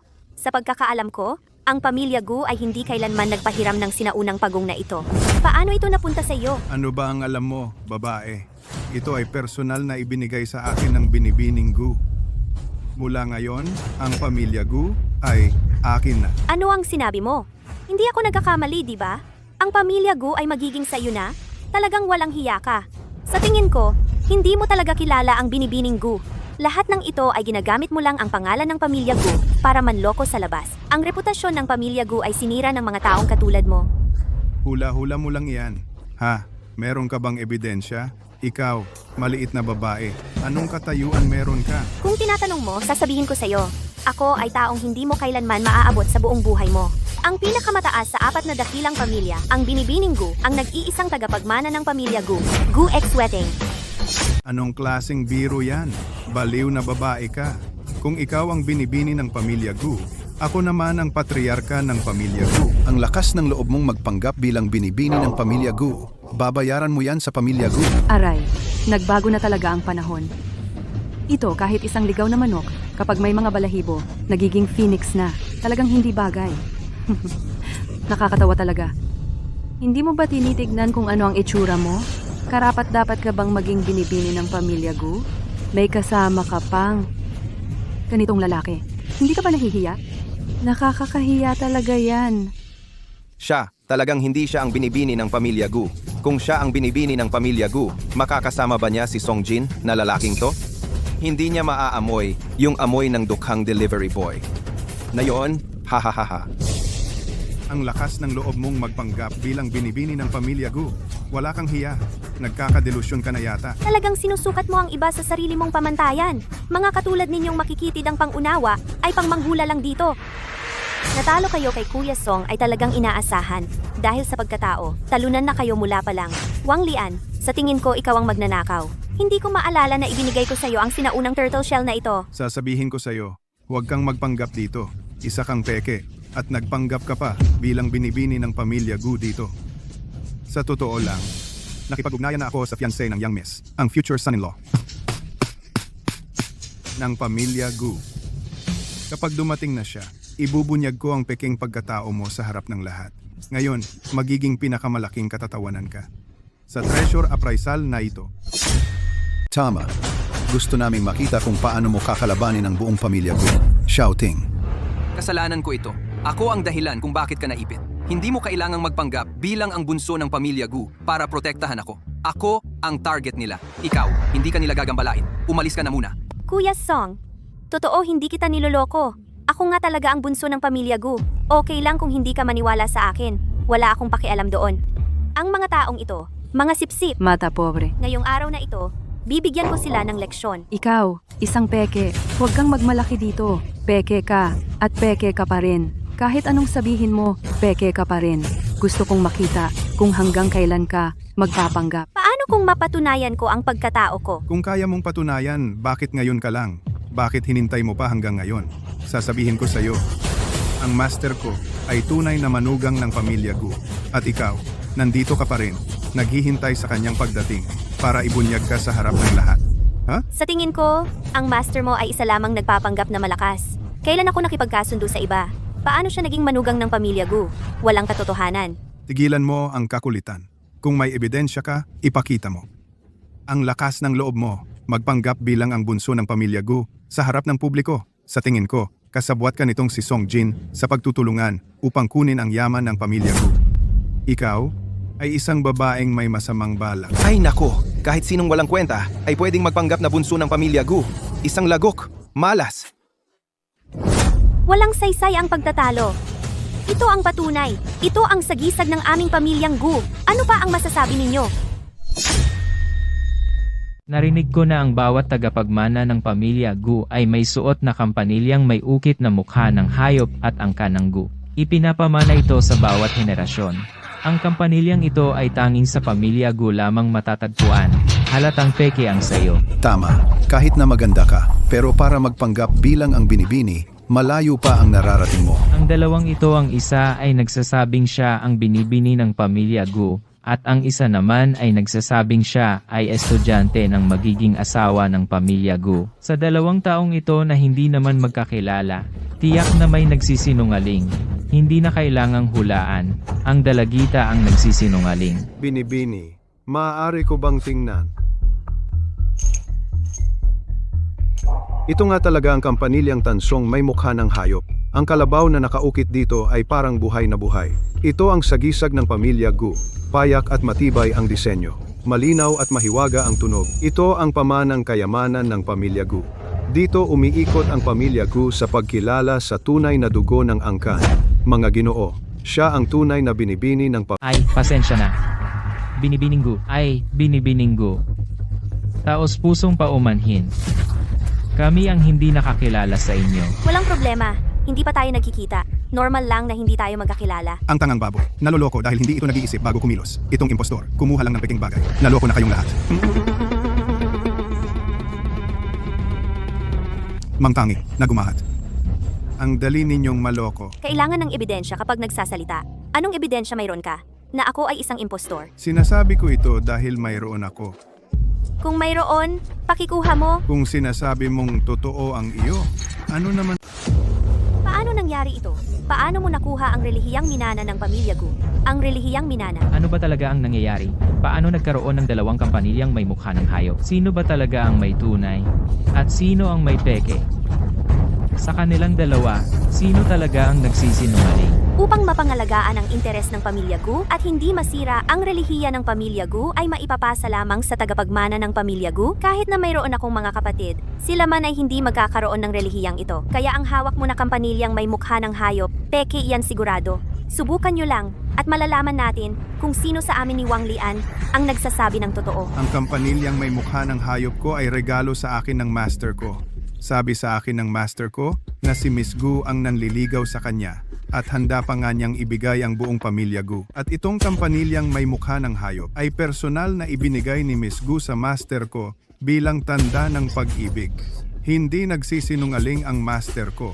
Kaya ang kampanilyang may mukha ng hayop, ang akin ang tunay, ang sayo ang pera. Ang bagay na ito ay patunay na ikaw ang namumuno sa pamilya Gu. Kung napakahalaga nito, paano mo naman basta-basta maibibigay sa kanya? Ano ba alam mo? Para sa master ko, ang mga kapatid ay parang mga kamay at paa. Ang mga babae naman, parang damit lang. Ang pagbigay sa akin ng kampanilyang may hayop na disenyo, ano ba yun? Kapag pumasok na ang master ko sa pamilya Gu at naging manugang na ng mga Gu, ang buong pamilya Gu ay magiging sa amin na. Talagang isa siyang social climber. At may mukha pa siyang sabihin yan.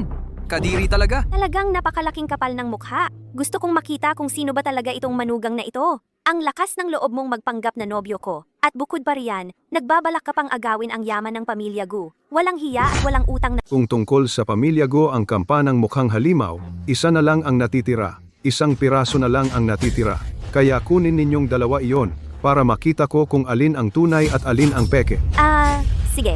Kung tunay o peke malalaman pagkatapos subukan. Subukan mo kung gusto mo. Anong takot ko sa pagsusubok? Hoy! Ikaw na impostor ka, tingnan natin kung anong kalokohan ang gagawin mo. Ginoo, salamat sa tulong.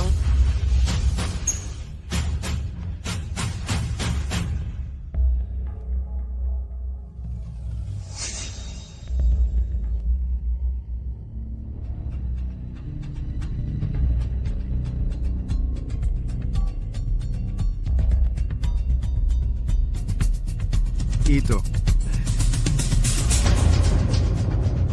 Ginoo, ano-ano nangyayari? Hoy, Ito. Pasensya na. Pasensya na kayong dalawa. Ang beast-faced belle ng pamilya Gu, hindi ko pa talaga nakikita ang tunay. Bigla kong naramdaman na kulang ang kaalaman ko. Hindi ko talaga malaman kung alin ang tunay. Ay nako, kung hindi malaman kung alin ang tunay na token, hindi matutukoy ang tunay na pagkatao ni Miss Gu. Tama ka dyan. Kung ganon, hindi ba pwedeng mag-isip ng ibang paraan para matukoy kung siya nga ba ang tunay na anak ng pamilya Gu? Ay nako, kahit anong paraan ang gamitin ninyo, ang token ko ay siguradong tunay. Kahit anong panlilin lang ang gawin mo, walang saysay yan. Ngayon pa lang, sasabihin ko sa'yo, ang peke hindi magiging tunay, at ang tunay hindi magiging peke. Iyon din ang gusto kong sabihin. Kuya Song, may magagawa ka ba? Meron naman pero... Pero ano? Kapag napatunayang peke ang beast-faced belle mo, umalis ka agad sa likod. Ako na ang bahala sa likuran. Kuya Song, huwag kang mag-alala. Ang beast-faced belle ko ay tunay. Sinisumpa ko sa aking pagkatao. Subukan mo lang. Kung ganon, susubukan ko na amoli pahiram ng magnifying glass.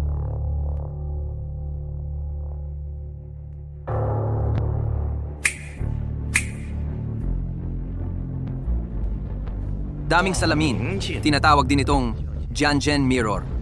Kayang kilalanin ang katotohanan at kasinungalingan ng lahat ng bagay sa mundo.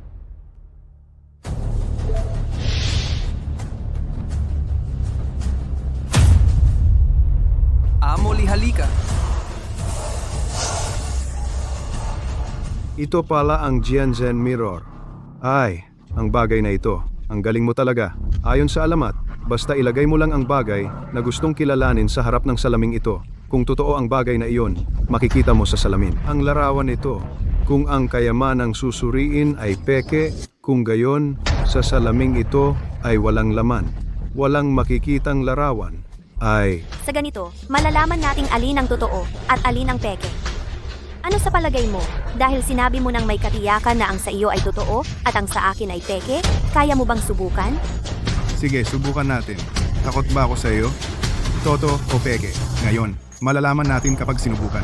At pagdating ng panahon, gagawin kitang pati ang kaibigan mong ito ay lumuhod sa lupa at tawagin ng senior. Hahaha. Kung hindi ka susunod, ngayon, gagawin kong hindi kayo makalabas ng bulwagang ito. Ano ba talaga to? Sino ang totoo? Sino ang peke? Sa tingin ko, ang token ni Wang Lian dapat ay totoo. Isipin mo, kung yung babae na yon, kung talagang si Miss Gyun, ang kilalang pamilyang Gu, paano papayag si Miss Gyun na pumunta sa ating pagtitipon ng pag-a-appraise ng kayamanan na magpakita sa harap ng publiko. Ay, oo, ito ay totoo.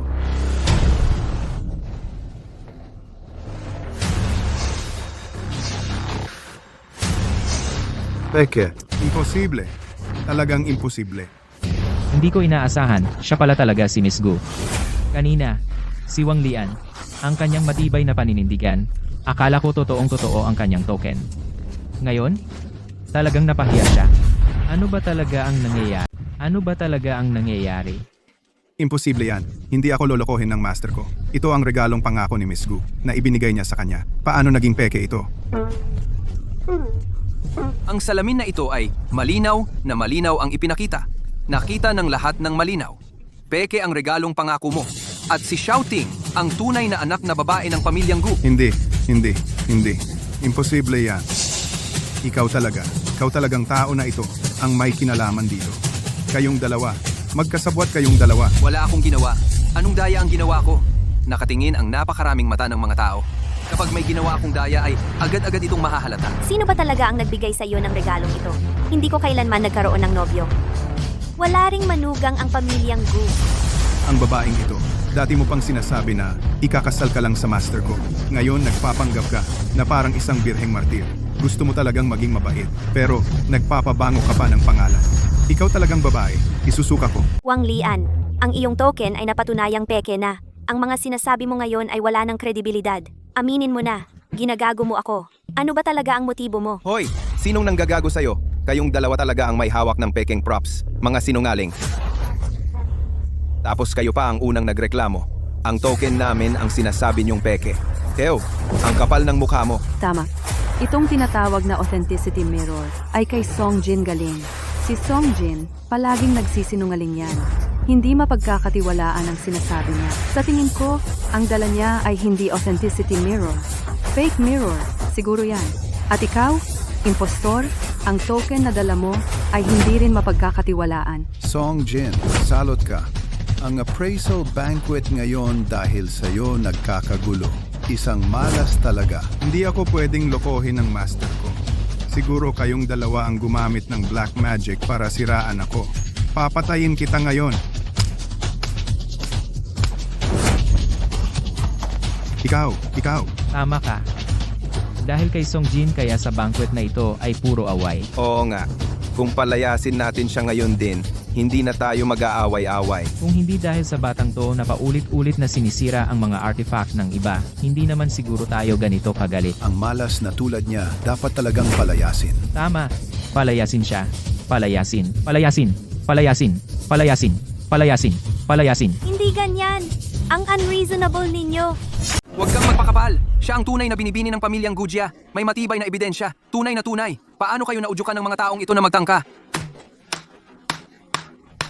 Binibini? Anong klaseng binibini yan? Nakita mo na bang may binibini na kasama ang isang rider na nakatayo rito? Mukhang kayo ay. Ay, habang buhay. Ay, hahaha. Binigyan na kita ng ilang pagkakataon. Para kayong ay lumayas kayo sa bulwagan. Kayong mga walang utang na loob. Paulit-ulit na hinahamon ang aming pasensya. Sige, kung ayaw ninyong umalis ng maayos sa bulwagan, kami na ang magpapalaya sa inyo ng hindi maayos.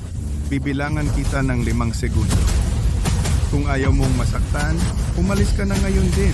Kung hindi, kaya gagawin ko na lang ang lahat at tuluyang aalisin ka. Guro, ang mga walang kwentang tulad nila, huwag mo nang pakundanganan.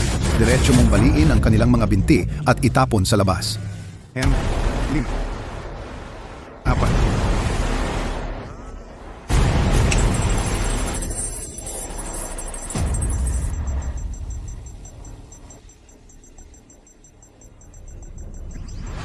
Dong Huangjong. Sinumang pumasok sa kampana, sasabihin ng totoo. Ang sinumang nakakulong sa Dong Huangjong, kailangang magsabi ng katotohanan.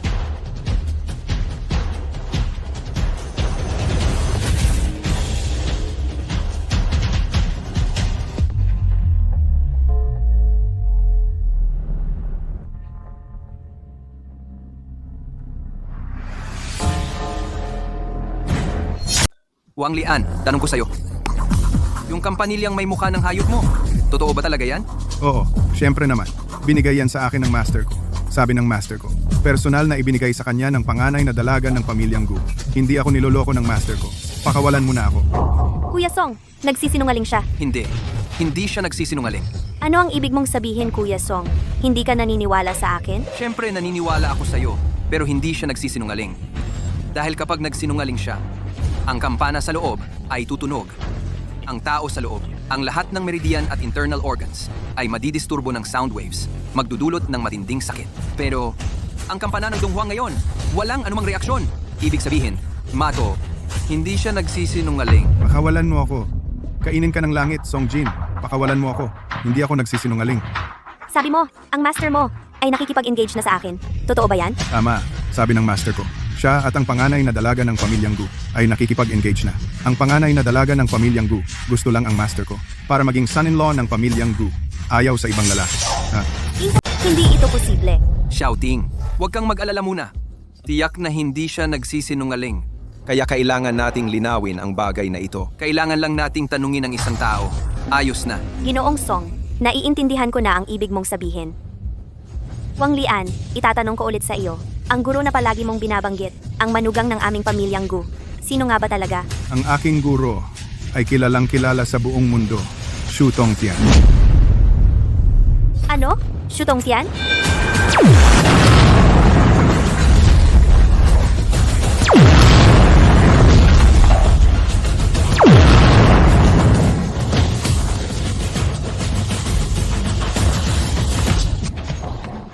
Ako si Shu Tongtian, ang Tongtian na kayang abutin ng langit.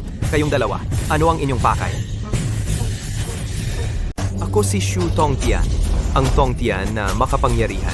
Kayo dalawa, ano ang kailangan ninyo? Mukhang hindi pangkaraniwan ang taong ito. Isang latigo lang, nasira na ang aking Dong Huang Bell. Naku, guro, dumating ka na rin. Kung hindi ka pa dumating, ginagago na kami nitong dalawang masasamang tao. Talagang ginagago na nila tayo. Oo nga, yung dalawa, nagtutugma ang pagsasalita. Naagaw nila ang lahat ng atensyon dito. Wala na tayong puwang. Lolo, kailangan mo kaming ipagtanggol. Hindi mo alam, kanina bago ka dumating, kami ay talagang pinahiya nila ng husto. Tama, Lolo. Kumilos ka na. Disiplinahin mo itong dalawang masasamang tao para malaman nila na may mga taong hindi nila dapat galitin. Hindi makatarungan. Ang lakas ng loob ninyong maging mapagmataas. Manghamon sa mga taong kakampi ko, dapat handa kayong maging abo. Ito ba ang lalaki na may kasunduan kay Shouting? Sa itsura pa lang, mukhang isang hamak na tao. Ikaw ba ang guro ni Wang Linan? Yung nag-aangking may kasunduan sa panganay na anak ng pamilyang Gu? Ano ngayon? Paano mo ako didisiplinahin? Isang hamak. Mamaya na kita aawayin. Kanina, may tao bang nagpanggap bilang binibining Gu? Talagang napakalaki ng kapal ng mukha. Naghahanap ng kamatayan. Ako ang sinasabi mong naghahanap ng kamatayan, ang nagpanggap bilang binibining Gu. Ano, Shu Tongtian? Hindi mo na ako kilala? Shweting, bakit lumabas ka nang hindi mo man lang sinabi sa akin? Shu Tongtian, kailangan ko bang sabihin sa'yo kung saan ako pupunta? Ikaw ang dapat kong pag-usapan. Sinasabi mo sa lahat na ikaw ang manugang ng pamilya Gu. At ako'y hindi mag-aasawa ng iba kundi ikaw. Ano ang ibig mong sabihin? Ang kapal ng mukha mo. Hinayaan mo pang gamitin ang pangalan ni Binibining Gu. Para magpapanggap dito. Ang estudyante mo, sinabi na hindi ako ang tunay na binibining Gu. Sabi niya, peke lang ako. Hindi mo man lang nakilala si Binibining Gu. Tapos, nangahas ka pang sumagot sa kanya. Umalis ka! Ay, guro, ako ang nagkamali. Ako ang walang malay. Hindi ko nakilala si Binibining Gu. Pero, ang bagay na ito, hindi naman talaga lubos na kasalanan ko. Ito, ikaw rin ang nagbigay sa akin ng kampanilya. Umalis ka. Kailan ko ibinigay yan sa'yo? At kayong mga ito, umalis kayo. Tara na, umalis na tayo. Hindi mo ba naiintindihan? Ako naman ay aalis na rin. Shu Tongtian, hindi ba dapat magbigay ka ng paliwanag sa akin? Nagkagulo sa sariling pamilya. Nag-away ang magkakamag-anak. Lahat yan ay kanilang sariling gawain. Wala akong kinalaman. At saka, kung alam ko lang na nandito ka sa pagtitipon ng mga antigo, naparito na sana ako agad. Bahala ka kung pupunta ka o hindi. Wala yan sa akin. Hoy, Shweting, huwag kang magalit. Ano ang relasyon mo kay Shweting at nangahas kang humarang sa akin? Ito si Songjin. Ano ang relasyon namin? Hindi yan dapat Ang tagal ko nang hinahabol ka. Ganito ba talaga kabagsik? di dapat sinabi mo sa lahat na ikaw ang manugang na lalaki ng pamilya Gu. Paano natin ito pag-uusapan? Hindi ba't mangyayari rin naman yan? Huwag mong kakalimutan. Sino ang tumulong sa pamilya Gu at naglabas ng pondo para sa pansamantalang pangangailangang ito? At tumulong pa sa pamilya Gu na itago ang krisis na ito. Shweting, ha? Hindi mo pwedeng palaging tanggihan ako. huwag mong kakalimutan. Ang mga problema ng pamilya Gu, matutulungan kita. Pero kung tatanggihan mo ako, kung mapuputol ang supply ng pondo ng pamilya mo, huwag mong sisihin ako. Haha. Shweting, gusto ko lang ipaalam sa'yo na hindi ako yung klaseng tao na umaabuso sa kalagayan ng iba. Gusto ko lang sana makipag-usap sa'yo. May isang cocktail party sa susunod na linggo. Gusto mo bang sumama? Cocktail party? Tama. Sa cocktail party, maraming malalaking negosyante ang dadalo. Pwede kitang ipakilala sa kanila. Tiyak na makakatulong ito sa pondo. Hindi mo ba nakikita na ayaw na pumunta? Kausap ko si Shweting. May karapatan ka bang makialam? Ano ka ba? Shutong Tian, maging magalang ka naman sa pagsasalita. Kaibigan ko siya. Kaibigan? Ha ha ha ha! Ibig mong sabihin, ang palakang ito na mabaho at mukhang mahirap? Kaibigan mo? Ano? Paalisin mo siya. Huwag mong kalimutan, sino ang makakatulong sa pamilya ninyong Gu sa problemang ito? Ikaw. Shweting, ako rin. Matutulungan kita. Ikaw? Paano mo siya matutulungan? Sa pamamagitan ng mukha mo? Magiging gigulo ka ba para maging stable ang cash flow ng pamilyang Gu? O maglilinis ka ba ng kubeta para sa kanila? Kung wala kang kakayahan, huwag kang mag-ambisyon. Ako si Shutong Tian, napakayaman ko. Kaya kong tulungan ang pamilyang Gu na maging stable ang cash flow. At ikaw? Umurong. Huwag kang magmalaki. Huwag mong maliitin ang iba. Ang kaya kong gawin ay higit pa sa iniisip mo. Isa ka lang delivery rider? Mas magaling ka pa kaysa sa akin, si Shutong Tian? Alam mo ba ang sinasabi mo? Malinaw na malinaw ang sinasabi ko. Sinasabi ko, tutulungan ko si Shweting. Ililigtas ang pamilya Gu. Kailangan ko pa bang ulitin? Song Jin, sasabihin ko sa'yo, huwag mo nang subukang lumampas sa limitasyon ko. Ngayon din, mawala ka sa harap ni Shweting. Kung hindi, papatayin kita sa isang iglap. Shu, sa tingin ko, yan ang dapat kong sabihin. Ang makakatulong kay Shweting, ang makakaligtas sa pamilya Gu, ako lang ang karapat-dapat. At ikaw, ang dapat umurong. Si. Kung gayon, magpustahan tayo. Tingnan natin kung sino ang makakatulong sa pamilya Gu. Ano ang pusta? Ang pusta? Ang talo ay dapat lumuhod at humingi ng tawad. At hindi na dapat magpakita sa harap ni Shweting magpakailanman. Grabe ka na talaga. Shweting, para sa ikabubuti mo lang naman ito. Anong karapatan ng ganyang klaseng tao na tumabi sa'yo? Ginagawa ko lang na umurong na lang siya. Anong grabe doon? Kung ayaw niyang sumali, pwede naman siyang umatras ngayon. Pwede kong palampasin dahil sa'yo. Hindi ko siya pag-iinitan. Pero kung sasali siya, kailangan niyang tuparin ang usapan. Ikaw, wala kang tutol, di ba? Sige, usapan na yan. Hindi niya kakayan. Hintayin kong mapahiya ka. Kuya Song, hindi mo naman kailangang makipagpustahan kay Shutong Tian dahil sa akin. Hindi lang naman dahil sa'yo. Si Shutong Tian kasi, halatang hinahamak ako. Tao lang tayo. Kailangan ipaglaban ang dignidad. Huwag kang mag-alala. Tutulungan kita. Salamat, Kuya Song. Ito, nakakahiya naman. Kuya Song, sa totoo lang, ako. Pa ako nakapansin. Ang ganda pala ng katawan ni Shweting. Gusto kong malaman, paano mo babaguhin ang sitwasyon ng pamilya Gu? Paano mo ibabalik sa dati ang halos gumuho ng pamilya Gu? Sa totoo lang, pinaghihinalaan ko ang dahilan kung bakit ganun ang lakas ng loob ni Shutong Tian na makipagpustahan sa akin. Bukod sa mayaman talaga sila, ay may iba pang dahilan. Ang ibig mong sabihin, may kinalaman si Shutong Tian sa nangyari sa pamilya Gu? Hinala ko lang, wala akong matibay na ebidensya. Naalala mo ba, yung bawat salitang sinabi ni Wang Lian sa loob ng East Emperor Bell ay pawang katotohanan? Ibig sabihin, ang gumawa ng kasinungalingang yon ay si Shutong Tian. Kahit sarili niyang estudyante ay niloloko niya. Kitang-kita mo kung gaano kababa ang ugali ng taong yon. Ganoon din ang iniisip ko. Pero dahil wala akong ebidensya, hindi ko rin siya maaaring harapin ng diretso. At saka, ngayon, hawak niya ang buhay ng cash flow ng pamilya Gu. Huwag kang mag-alala diyan. Ang problema sa cash flow ay medyo madaling ayusin. Paano mo balak gawin? Gagawin lang ang dapat gawin. Hindi naman mahirap. Kailangan lang na mag-snap ang kanang kamay ko. Mag-snap? Ay, malalaman mo na lang pagdating ng panahon. Kuya Song, 10% akong naniniwala sa'yo. Mabuti naman. Gusto kong ilagay ang pamilya Gu sa bingit ng kamatayan para muling mabuhay. At gusto kong mabigo ang mastermind na si Shutong Tian. Sa huling pagkakataon, Kuya Song, salamat sa pag-aalala mo sa problema ng pamilya Gu. Ako, may isa pa akong hihilingin sa'yo. walang problema. Basta kaya ko. Done. Maraming hindi maginhawa dito. Sumama ka sa akin sa Gu Residence. Umupo ka. Ang pamilyang Gu ay nagsimula sa Antigo. Ayon sa kasabihan, sa panahon ng gulo, ginto ang mahalaga. Sa panahon ng kasaganaan, Antigo naman. Nitong mga nakaraang taon, maayos ang takbo sa lunggo, matiwasay at payapa. dapat lalo pang umunlad ang pamilyang Gu. Pero unti-unti kong napansin, yung mga antigong nakolekta ng pamilya Gu nitong mga nakaraang taon ay pababa na ng pababa ang kalidad. Samantalang ang mga napakamahal na kayamanan ay isa-isa sa kakaibang paraan na naibenta. Ang ibig mong sabihin, may traitor sa loob ng pamilya ninyo? Magtutulungan sa loob at labas para nakawin ang ari-arian ng pamilya ninyo? Oh, Magsuri tayo ng makatwiran.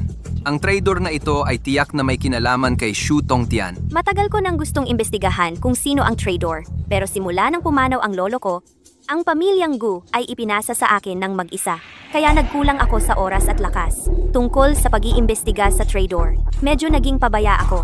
Pero nang handa na akong seryosong mag-imbestiga, huli na ang lahat. Ang buong pamilyang Gu ay naubos na. Naiintindihan ko. Okay lang. Pinagsumikapan mo naman. Ang mga susunod na bagay, ako na ang bahala. Hoy, at saka,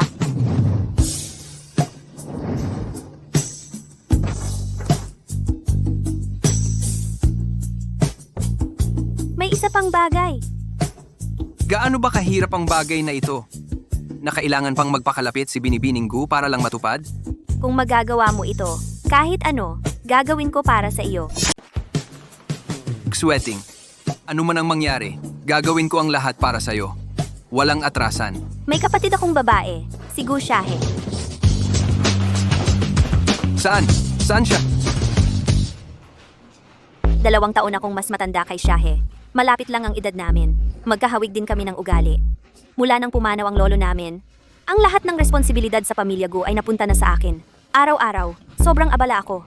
Wala na akong lakas para bantayan ang kalagayan ni Shahe. Nang hindi ko namamalayan, ang ugali ni Shahe ay naging mas malungkot at tahimik. Pero nitong nakaraan, si Shahe ay bigla na lang umalis ng basta-basta. Matagal-tagal din. Tapos? Makalipas ang maraming araw, umuwi si Shahe. Pero mula nang siya'y umuwi, nawalan siya ng malay at hindi na nagising. Nadala mo na ba siya sa doktor? Dinala ko siya sa lahat ng ospital. Pero pagkatapos siyang suriin ng mga doktor, wala silang makitang dahilan kung bakit nawalan ng malay si Shahe. Kakaiba naman yan. Mahirap maghinuha. Oo nga pala, bago siya nawalan ng malay, paulit-ulit niyang sinasabi, "Huwag mo akong putulin." May kaaway kaya siya? Wala. Ang kakaiba talaga. Kaya, gusto mo bang tulungan kita para iligtas ang kapatid mo? Oh,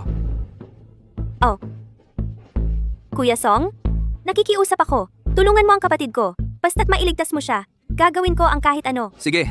Huwag kang magpanik muna. Puntahan natin siya. Ano ba ang kalagayan ni Shahe? Makikita natin pag nakita na natin siya.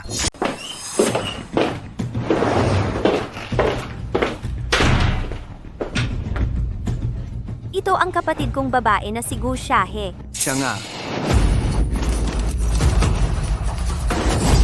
Siya nga ang kapatid mo. Oh, Kaya pala laging binabanggit niya. Huwag mo akong putulin. Yun pala ay natakot siya sa Kai Tianfu. Siya ngayon ay walang malay. May pananagutan din ako. kumusta na, Kuya Song? May paraan ba? Sa ngayon, hindi pa masasabi. Hayaan mo akong mag-isip. Hindi maganda ang kanyang kalagayan kung hindi siya makakakuha ng gamot. Baka kaunti na lang ang oras. Ano ang gagawin natin? Kuya Song! Kasalanan ko lahat ito.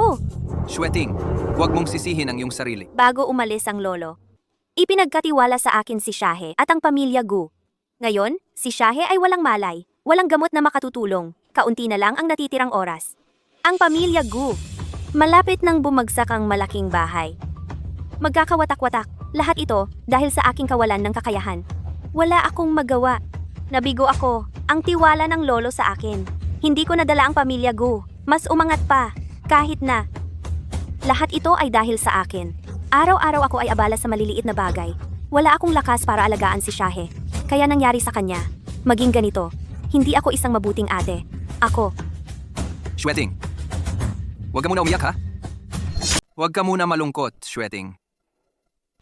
may ideya ka ba? Alam ko na talaga kung bakit nawalan ng malay ang kapatid mo. Sabihin mo na?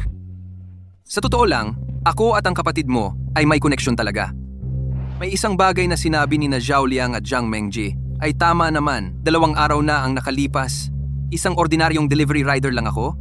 Nakatira sa pinakamababang antas ng lipunan. Nag-iipon para makapag-asawa. Pagkatapos ng 2 araw, Bigla akong naging bida sa mundo ng antigo.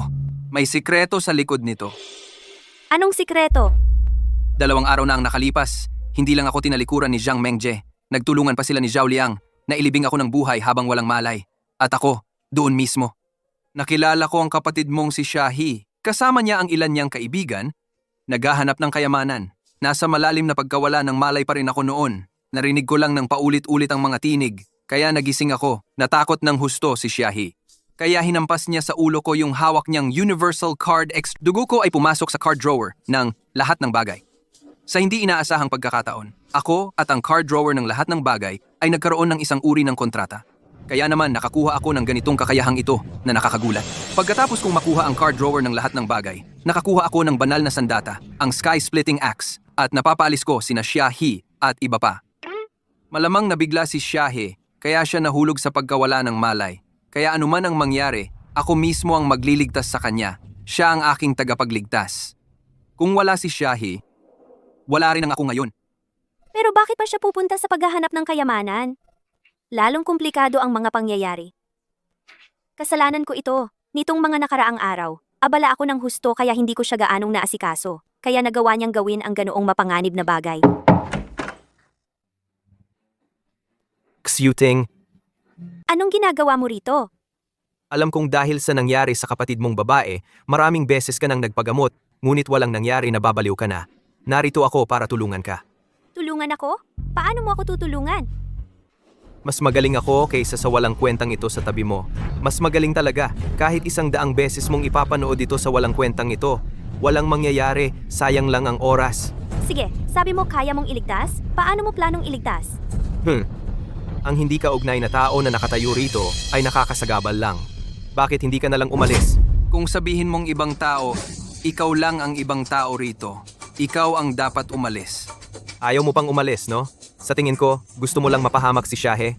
Samantalang nalulungkot si Xueting at nalilito ang kanyang isip, sinusubukan mong nakawin ang ari-arian ng pamilya Gu. Tama na, Xu Tongtian. Itigil mo na ang conspiracy theory mo. Kung may paraan ka, ipakita mo na. Huwag mong sayangin ang oras dito. Nagpapa-impress lang. Kung sakaling may mangyari kay Shahe, kaya mo bang panagutan? Tama si Ginoong Song. Anong paraan? Sabihin mo na agad. Hindi na pwedeng patagalin pa si Shahe.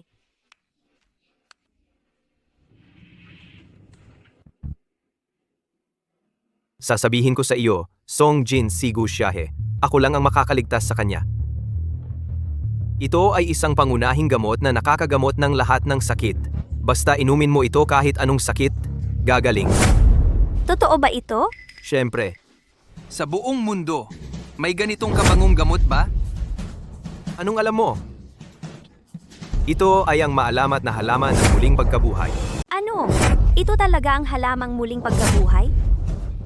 Siyempre, totoo ito. Xueting, kailan pa kita niloko? Ang halamang ito ay nakakagamot ng lahat ng sakit, nakakapag-alis ng lahat ng lason. Dapat ay narinig mo na ang tungkol sa kahimahimalang bisa nito. Kung kinain ito ni Shahe at hindi pa rin siya magising, pupugutan ko ang ulo ko at ibibigay sa iyo para sipain. Narinig ko rin ang tungkol sa halamang muling pagkabuhay. Sabi-sabi, may kakayahang buhayin ng patay. Pero sabi-sabi lang iyon. Wala namang anumang katotohanan na nagpapatunay sa bisa nito. Kalokohan. Ang halamang muling pagkabuhay na ito, isa lang ito sa buong Longguo. Ang mga ordinaryong tao, sino ang may pagkakataong makuha ito? Ibig sabihin, kahit kainin ito ni Shahe, hindi siguradong magigising siya, di ba? Ay, yang taong yan. Walang alam sa mundo. Ang halamang muling pagkabuhay ko, galing ito sa kilalang Diyos ng medisina ng Longguo. Binili ko ito ng mahal. Narinig mo na ba? Ang buhay na Diyos? Kahit nakapikit ang mata niya, nasabi niya sa akin ang mga sintomas ni Shahe, tapos binigyan niya ako ng halamang muling pagkabuhay na ito. Ang mga natitirang mahahalagang bagay na ito, lahat ito ay galing sa bahay ko. Itinatabi para kay Shahi, pagkatapos niyang gumising para sa pagpapalakas ng katawan. Mukhang ordinaryo lang ito. May epekto ba talaga ito? Tumahimik ka. Huwag kang mang-udyok dito. Sa tingin ko, inggit ka lang sa akin. Ayaw mong magbago ang tingin ni Xueting sa akin. Halatang halata ang masamang hangarin mo.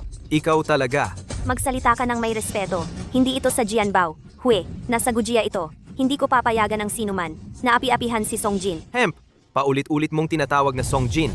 Ang intimate ng pagtawag mo kay Xueting. Sa tingin ko, masyado kang naive. Hindi mo talaga naiintindihan ng mga lalaki. Ang Song Jin na sinasabi mo, siya ay isang Lalaking umaasa sa kapangyarihan ng iba. Pinoprotektahan mo siya ngayon, magsisisi ka, balang araw. Si Song Jin, kahit ano pa ang mangyari, ay mas mabuti kaysa sa iyo na nagpapahayag sa labas na lalaking sinasabing, hindi ako mag-aasawa ng iba, kundi ikaw, ay karapat-dapat pagkati... Hoy, Shweting! Hindi yun totoo. Malaking pagkakamali yon. Nandito na nga ako para ituwid ang pagkakamali ko. Sa buong Longguo, ako lang. Si Shu Tongtian ang makakapagligtas kay Xiahe. Tama na, Shweting. Ang katotohanan lang ang makapagsasara sa masamang bibig niya. Hayaan mo na siyang magpagaling. Tungkol naman sa halamang ito na muling pagkabuhay, wala namang masamang epekto kung kinain. Bukod pa riyan, nandito naman ako. Hoy, sandali! Wala nang oras si Xiahe para hintayin ang kalokohan mo. Maliwanag na may masamang balak ka, gusto mo siyang patayin. Ang ibig kong sabihin dahil napakahalaga ng gamot na ito, huwag nang ibigay lahat kay Xiahe. Hatiin mo ito sa dalawa. Ang isa ibigay mo kay Xiahe. Ang isa pa, itago mo. At kapag umiral na ang gamot, saka mo ibigay lahat yun sa kanya. Song Jin, ang galing ng plano mo ha? Kung ganoon alam mo na pala ang nasa isip ko. Ang tagal nating magtalo, hindi ba't gusto mo lang ang halamang muling pagkabuhay ko? Gusto mong kunin ang kalahati sa pagkakataong ito? Sasabihin ko sa'yo, hindi pwede. Hindi mo magagawa yan. Kung gusto mo ang halamang muling pagkabuhay ko, wala kang pag-asa. Shweting, ibigay mo lahat kay Xiahe. Huwag mo akong maliitin. Ako na buhay na tao. Kailangan ko pa bang pag-interesa ng halamang muling pagkabuhay mo? Katulad mong mababang uri ng tao, alam na alam ko. Kung gusto mo ng halamang muling pagkabuhay, bumili ka gamit ang sarili mong pera. Pero kahit na ikaw mula pa sa panahon ng iyong mga ninuno maghatid ka ng pagkain hanggang sa susunod na buhay, at sa susunod pa hindi mo mabibili kahit isang hibla ng halamang muling pagkabuhay na ito. Shweting, maniwala ka sa akin kung ako'y mabigo ako si Shu Tongtian ay nasa inyong mga kamay. Pero, kung nailigtas ko si Xiahe, ano ang gusto mo? Kung mailigtas ko si Xiahe ngayon ako si Shu Tongtian, ay kukunin ang ulo mo, Song Jin. Sige, walang problema, payag ako. Ngayon, ang ulo mo. Akin na to.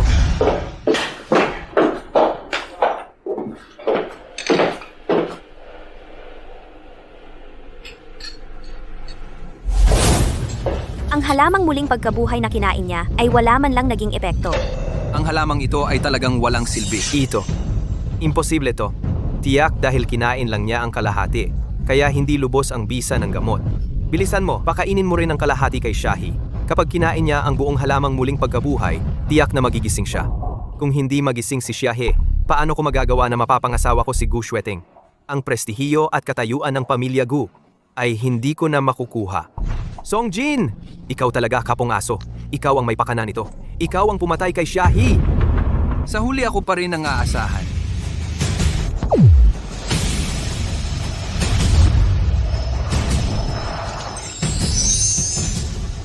Walang kamatayang laurel.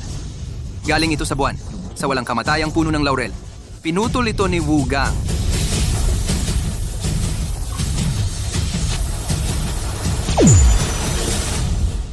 Shweting. Ito ay sanga ng laurel mula sa harapan ng diyosa ng buwan na si Chang'e. Kayang gamutin ang lahat ng sakit. Ibabad sa tubig at painumin kay Xiahe. Tiyak na magigising si Xiahe. Chang'e? Sanga ng laurel? Akala mo ba ikaw si Hou Yi? Shweting, kitang-kita naman na sira ulo itong tao. Sigurado ka bang maniniwala ka sa... Song Jin, sigurado ka ba? Sangay ng punong laurel sa harap ni Chang'e. Totoo bang umiiral iyon? Shweting, huwag kang magtanga. Isipin mo ng mabuti. Hindi totoo ang mga bagay na ito. Nagbibitaw lang siya ng walang kwentang salita. Niloloko tayo. Shweting, huwag kang mag-alala. Hindi ko kukunin ang buhay ni Xiahe bilang biro. Sige, naniniwala ako sa iyo. Hoy, Shweting. Hindi kilala ang pinagmulan ng gamot na ito. Paano kung may mangyaring masama? Isa lang siyang tagapaghatid ng pagkain. Ano ang kanyang maibibigay ng kakaibang kayamanan? Sigurado ka ba? Maaari bang ipagkatiwala mo ang buhay ng kapatid na babae ni Xiahe sa isang kakilala lang ng isang araw at taong hindi kilala ang pinagmulan? Kaya ba niyang panagutan ang responsibilidad na ito? Ako. Tama na, Shu Tongtian. Huwag kang magdaldal. Sa ganitong sitwasyon, may iba ka pa bang paraan? Kuya Song, sigurado ka ba na ang gamot na ito ay talagang walang problema? Natatakot ako. Natatakot ako na baka may mangyaring masama kay Xiahe. Isa lang siyang kapatid na babae. Hindi ko maaaring isugal ang kanyang buhay. Song Jin, tanong ko sa'yo. Ginamit mo na ba ang gamot na ito para magligtas ng tao? Wala. May ebidensya ba na makakapagpatunay sa bisa nito? Wala rin. Hindi ba't dobleng pamantayan ito? Shweting, makinig kang mabuti. Alam mo ba ang gamot na ito kung ito ba ay isang himalang gamot o isang laso na pumapatay? Shweting, maniwala ka sa akin. Totoong totoo ang puso kong iligtas si Shahe. Hindi maaaring magkaroon ako ng anumang balak na saktan siya. Meron ka. Siyempre meron ka. Gusto mong patayin si Shahe para samantalahin ito at umangat. Shutong Tian, huwag kang mangudyok. Sabihin mo nga sa akin, ano pa bang ibang paraan ang mayroon ka? Wala. Pero matagal nang magkaibigan ng pamilya namin at ang mga Gu. Magkasama kaming lumaki ni Shweting at Xiahi. Magkasama kaming lumaki. Hindi ko hahayaang pagagalawin mo si Shweting. Sa tingin ko, ikaw ang may balak sa yaman ng mga Gu. Lalaki ka, nangahas ka pang magparatang sa akin. Ngayon, hindi kita hahayaang lumabas ng buhay sa bahay ng mga Gu.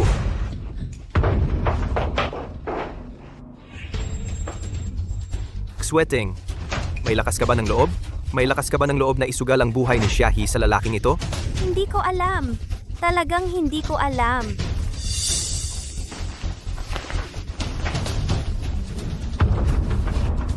Humihina na nang humihina ang hininga niya. Shweting, Shahi, magdesisyon ka na. Magtiwala ka sa akin. Anong garantiya ang maibibigay mo? Nagagaling ni Xiahi ang gamot na ito. Songjin, gagana ba talaga ang gamot na ito? Ako, si Songjin, ay nananagot sa buhay ko. Kung may problema ang gamot na ito, kung mamatay si Xiahe, mamamatay rin ako. Si Songjin, isang buhay para sa isang buhay.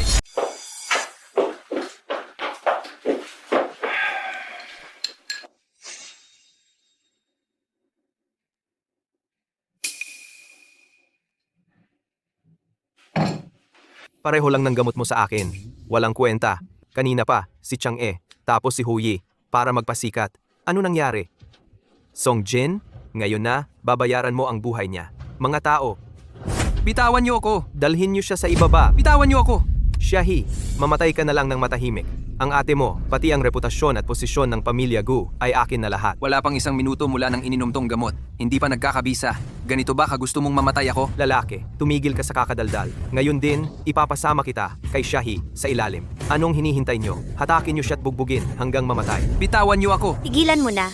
Masama ang loob ko. Lumabas kayong lahat. Gusto kong mag-isa. Shweting, huwag kang mag-alala. Maniwala ka sa akin. Gigising si Xiahe. Hatakin niyo siya at bugbugin hanggang mamatay. Xiahe, kumusta ka na? Xiahi. Xiahi. Hindi mangyayari yan, Xiahi. Songjin, sinabi ko na hindi ka makakalabas ngayon ng buhay sa pintuan ng pamilya Gu. Nasaktan mo ang pangalawang anak na babae ng pamilya Gu. Sa Longguo, wala nang lugar para sa'yo. Ngayon ang buhay mo ay iiwan dito. Imposible! Imposible ito! Shweting, maghintay tayo ulit. Maghintay pa tayo. Hintay. Huwag kang magkunwari. Kung hindi dahil sa pangit na gamot mo, makakaya pa namin mag-isip ng ibang paraan pag-usapan ng matagalan. Ngayon, eto na. Patay na ang tao. Gusto mo pang maghintay kami para kunin ang bangkay? Shweting, bigyan mo pa ako ng kaunting oras. Gigising si Xiahe. Sigurado. Oras. Gaano katagal ang ibibigay sa'yo? Gaano katagal para buhayin muli si Xiahe? Bigyan ka ng 100 taon, maghintay sa kanyang reinkarnasyon? Songjin. Wala nang saysay ang sinasabi mo ngayon. Dapat iiwan dito ang buhay mo. Song, napakalakas ng tiwala ko sa'yo. Bakit mo pinatay ang kapatid mong babae? Bakit? Huwag nang hilahin palabas. Dito na lang bugbugin hanggang mamatay. Gagamitin ko ang buhay ng lalaking ito para ialay sa kaluluwa ni Xiahi sa langit. Hoy, hindi ba patay na ang pangalawang dalaga? Siguro nag-alsa balutan siya. Naglalakad na patay ang pangalawang dalaga. Bona, Xiahe, kumusta ka na? Durahin mo ang itim na dugo. Malapit ka nang magising. Paano ito nangyari? Malinaw na huminto na ang kanyang hininga. Xiahi, sa tagal ng ating pagkakaibigan, huwag mo sana akong ipahamak. Malapit na akong maging bayaw mo. Malapit ka nang mailibing ng maayos, okay? Twe, sinong gago ang nagkamalang patay na ako? Xiahi, Ate, Paano ito nangyari? Imposible ito. Kaya ba talaga ng gamot na ito na buhayin ang patay at pagalingin ang may malubhang sakit? Xiahi. Nagising ka rin. Alam mo ba? ate. Nagkamali ako. Mula ngayon, hindi na kita pangangambahan. Oo nga pala, Xiahi. Siya ang nagligtas sa buhay mo. Kuya Song, kung wala ang kanyang gamot, baka hindi ka na nagising pa. Ang sakit ng ulo ko. Ikaw pala. Yun, ikaw talaga ang aking tagapagligtas. Kung hindi dahil sa'yo, nahukayin mo ako mula sa libingan, patay na sana ako ngayon. Pero, isa pang tanong. Kung ikaw ang pangalawang anak ng pamilyang Gu, bakit ka sumasama sa mga magnanakaw ng libingan? Nitong mga nakaraang taon, malala ang lagay ng pamilyang Gu. Mula nang pumanaw ang lolo ko, ang gusot ng pamilya ay napasa sa ate ko. Nakikita ko siya na laging pagod at stressed. Naaawa ako sa kanya. Bilang miyembro ng pamilyang Gu at pangalawang anak, gusto ko ring makatulong sa pamilya. Kaya, sumali ka sa grupo ng mga magnanakaw ng libingan para maghanap ng isang napakagandang kayamanan para mailigtas ang pamilyang Gu. Pero simula nang makilala ko si Kuya Songjin, na-realize ko hindi para sa akin ang trabahong ito. Kaya't hiniwalayan ko ang mga magnanakaw ng libingan. Tapos, araw-araw, iniisip ko sa bahay kung ano ang magagawa ko para sa pamilya. Hanggang sa isang araw, nakita ko ang isang taong hindi ko inaasahan. Ipinagbibili niya ang mga ari-arian ng pamilyang Gu. Nang sasawayin ko siya, hindi ko alam kung bakit. Bigla na lang akong hinimatay. Kaya, ano talaga ang nakita mo ng harapan? Sino ba talaga ang taong iyon? Nakita ko mismo. Totoong-totoo. Siya iyon. Si Shu Tongtian. Kasabwat niya si Butler Shu. Ipinagbili nila ang aming mga shares at koleksyon sa napakababang halaga. Ang mga uod na ito, malamang ngayon ay ginawa na nilang. Ginawang butas-butas na uling ang pamilyang Gu. Ikaw nga talaga. Binibining Gu. Dumalaw ako ngayon para humingi ng tawad sa inyo. Yung huli, ako'y walang malay. Hindi ko nakilala ang inyong pagkatao. Sana'y kalimutan na lang ninyo ito. Huwag na ninyo akong pansinin. Songjin, kahit papaano, tingnan mo ang relasyon nating dalawa. Tulungan mo ako kay Binibining Gu. Magbigay ng magandang salita. Relasyon nating dalawa? Anong relasyon? Siyempre, relasyon ng mag-asawa. Sabi nga sa kasabihan, kahit isang araw lang na mag-asawa, daang araw ang pasasalamat. Kahit papaano, naging mag-asawa tayo. May nadama pa rin tayong pagmamahalan, di ba? Jiang Mengjie, ngayon ka pa magsasalita ng pagmamahalan. Hindi ba ito napakahuli na?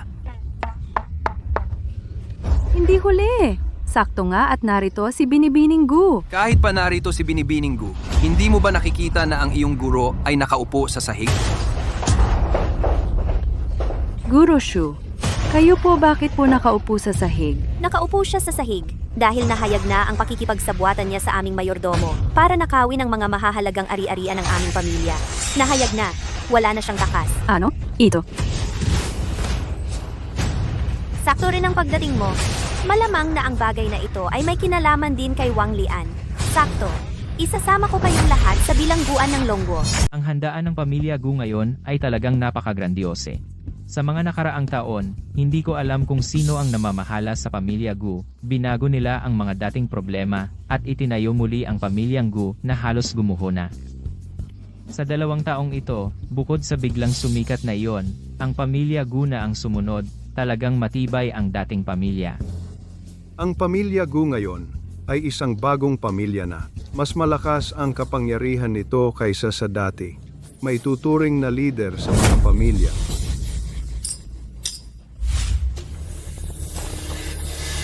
Bigay mo. Akin yan! Akin! Bitawan mo. Hinahablot mo pa ang gamit ko. Ano ba? Bigay mo sa akin. Hoy! May ipapaalam ako sa inyong lahat. Pakipagbigay-pugay sa puno ng pamilyang Gu, ang Binibining Gu Shuet. Ngayon, may ipapaalam ako. Hahaha, magkakasal na si Binibining Gu. Oo nga, ang pamilya Gu ngayon ay nasa pinakamataas na antas na. Sino pa kayang magiting na binata? Ang karapat-dapat. Para sa ating Binibining Gu, maliban na lang kung yung sa nakalipas na 2 taon, sa larangan ng mga artifact ay biglang sumikat. Huy! Pasok na ang pinakamayaman na si Songjin.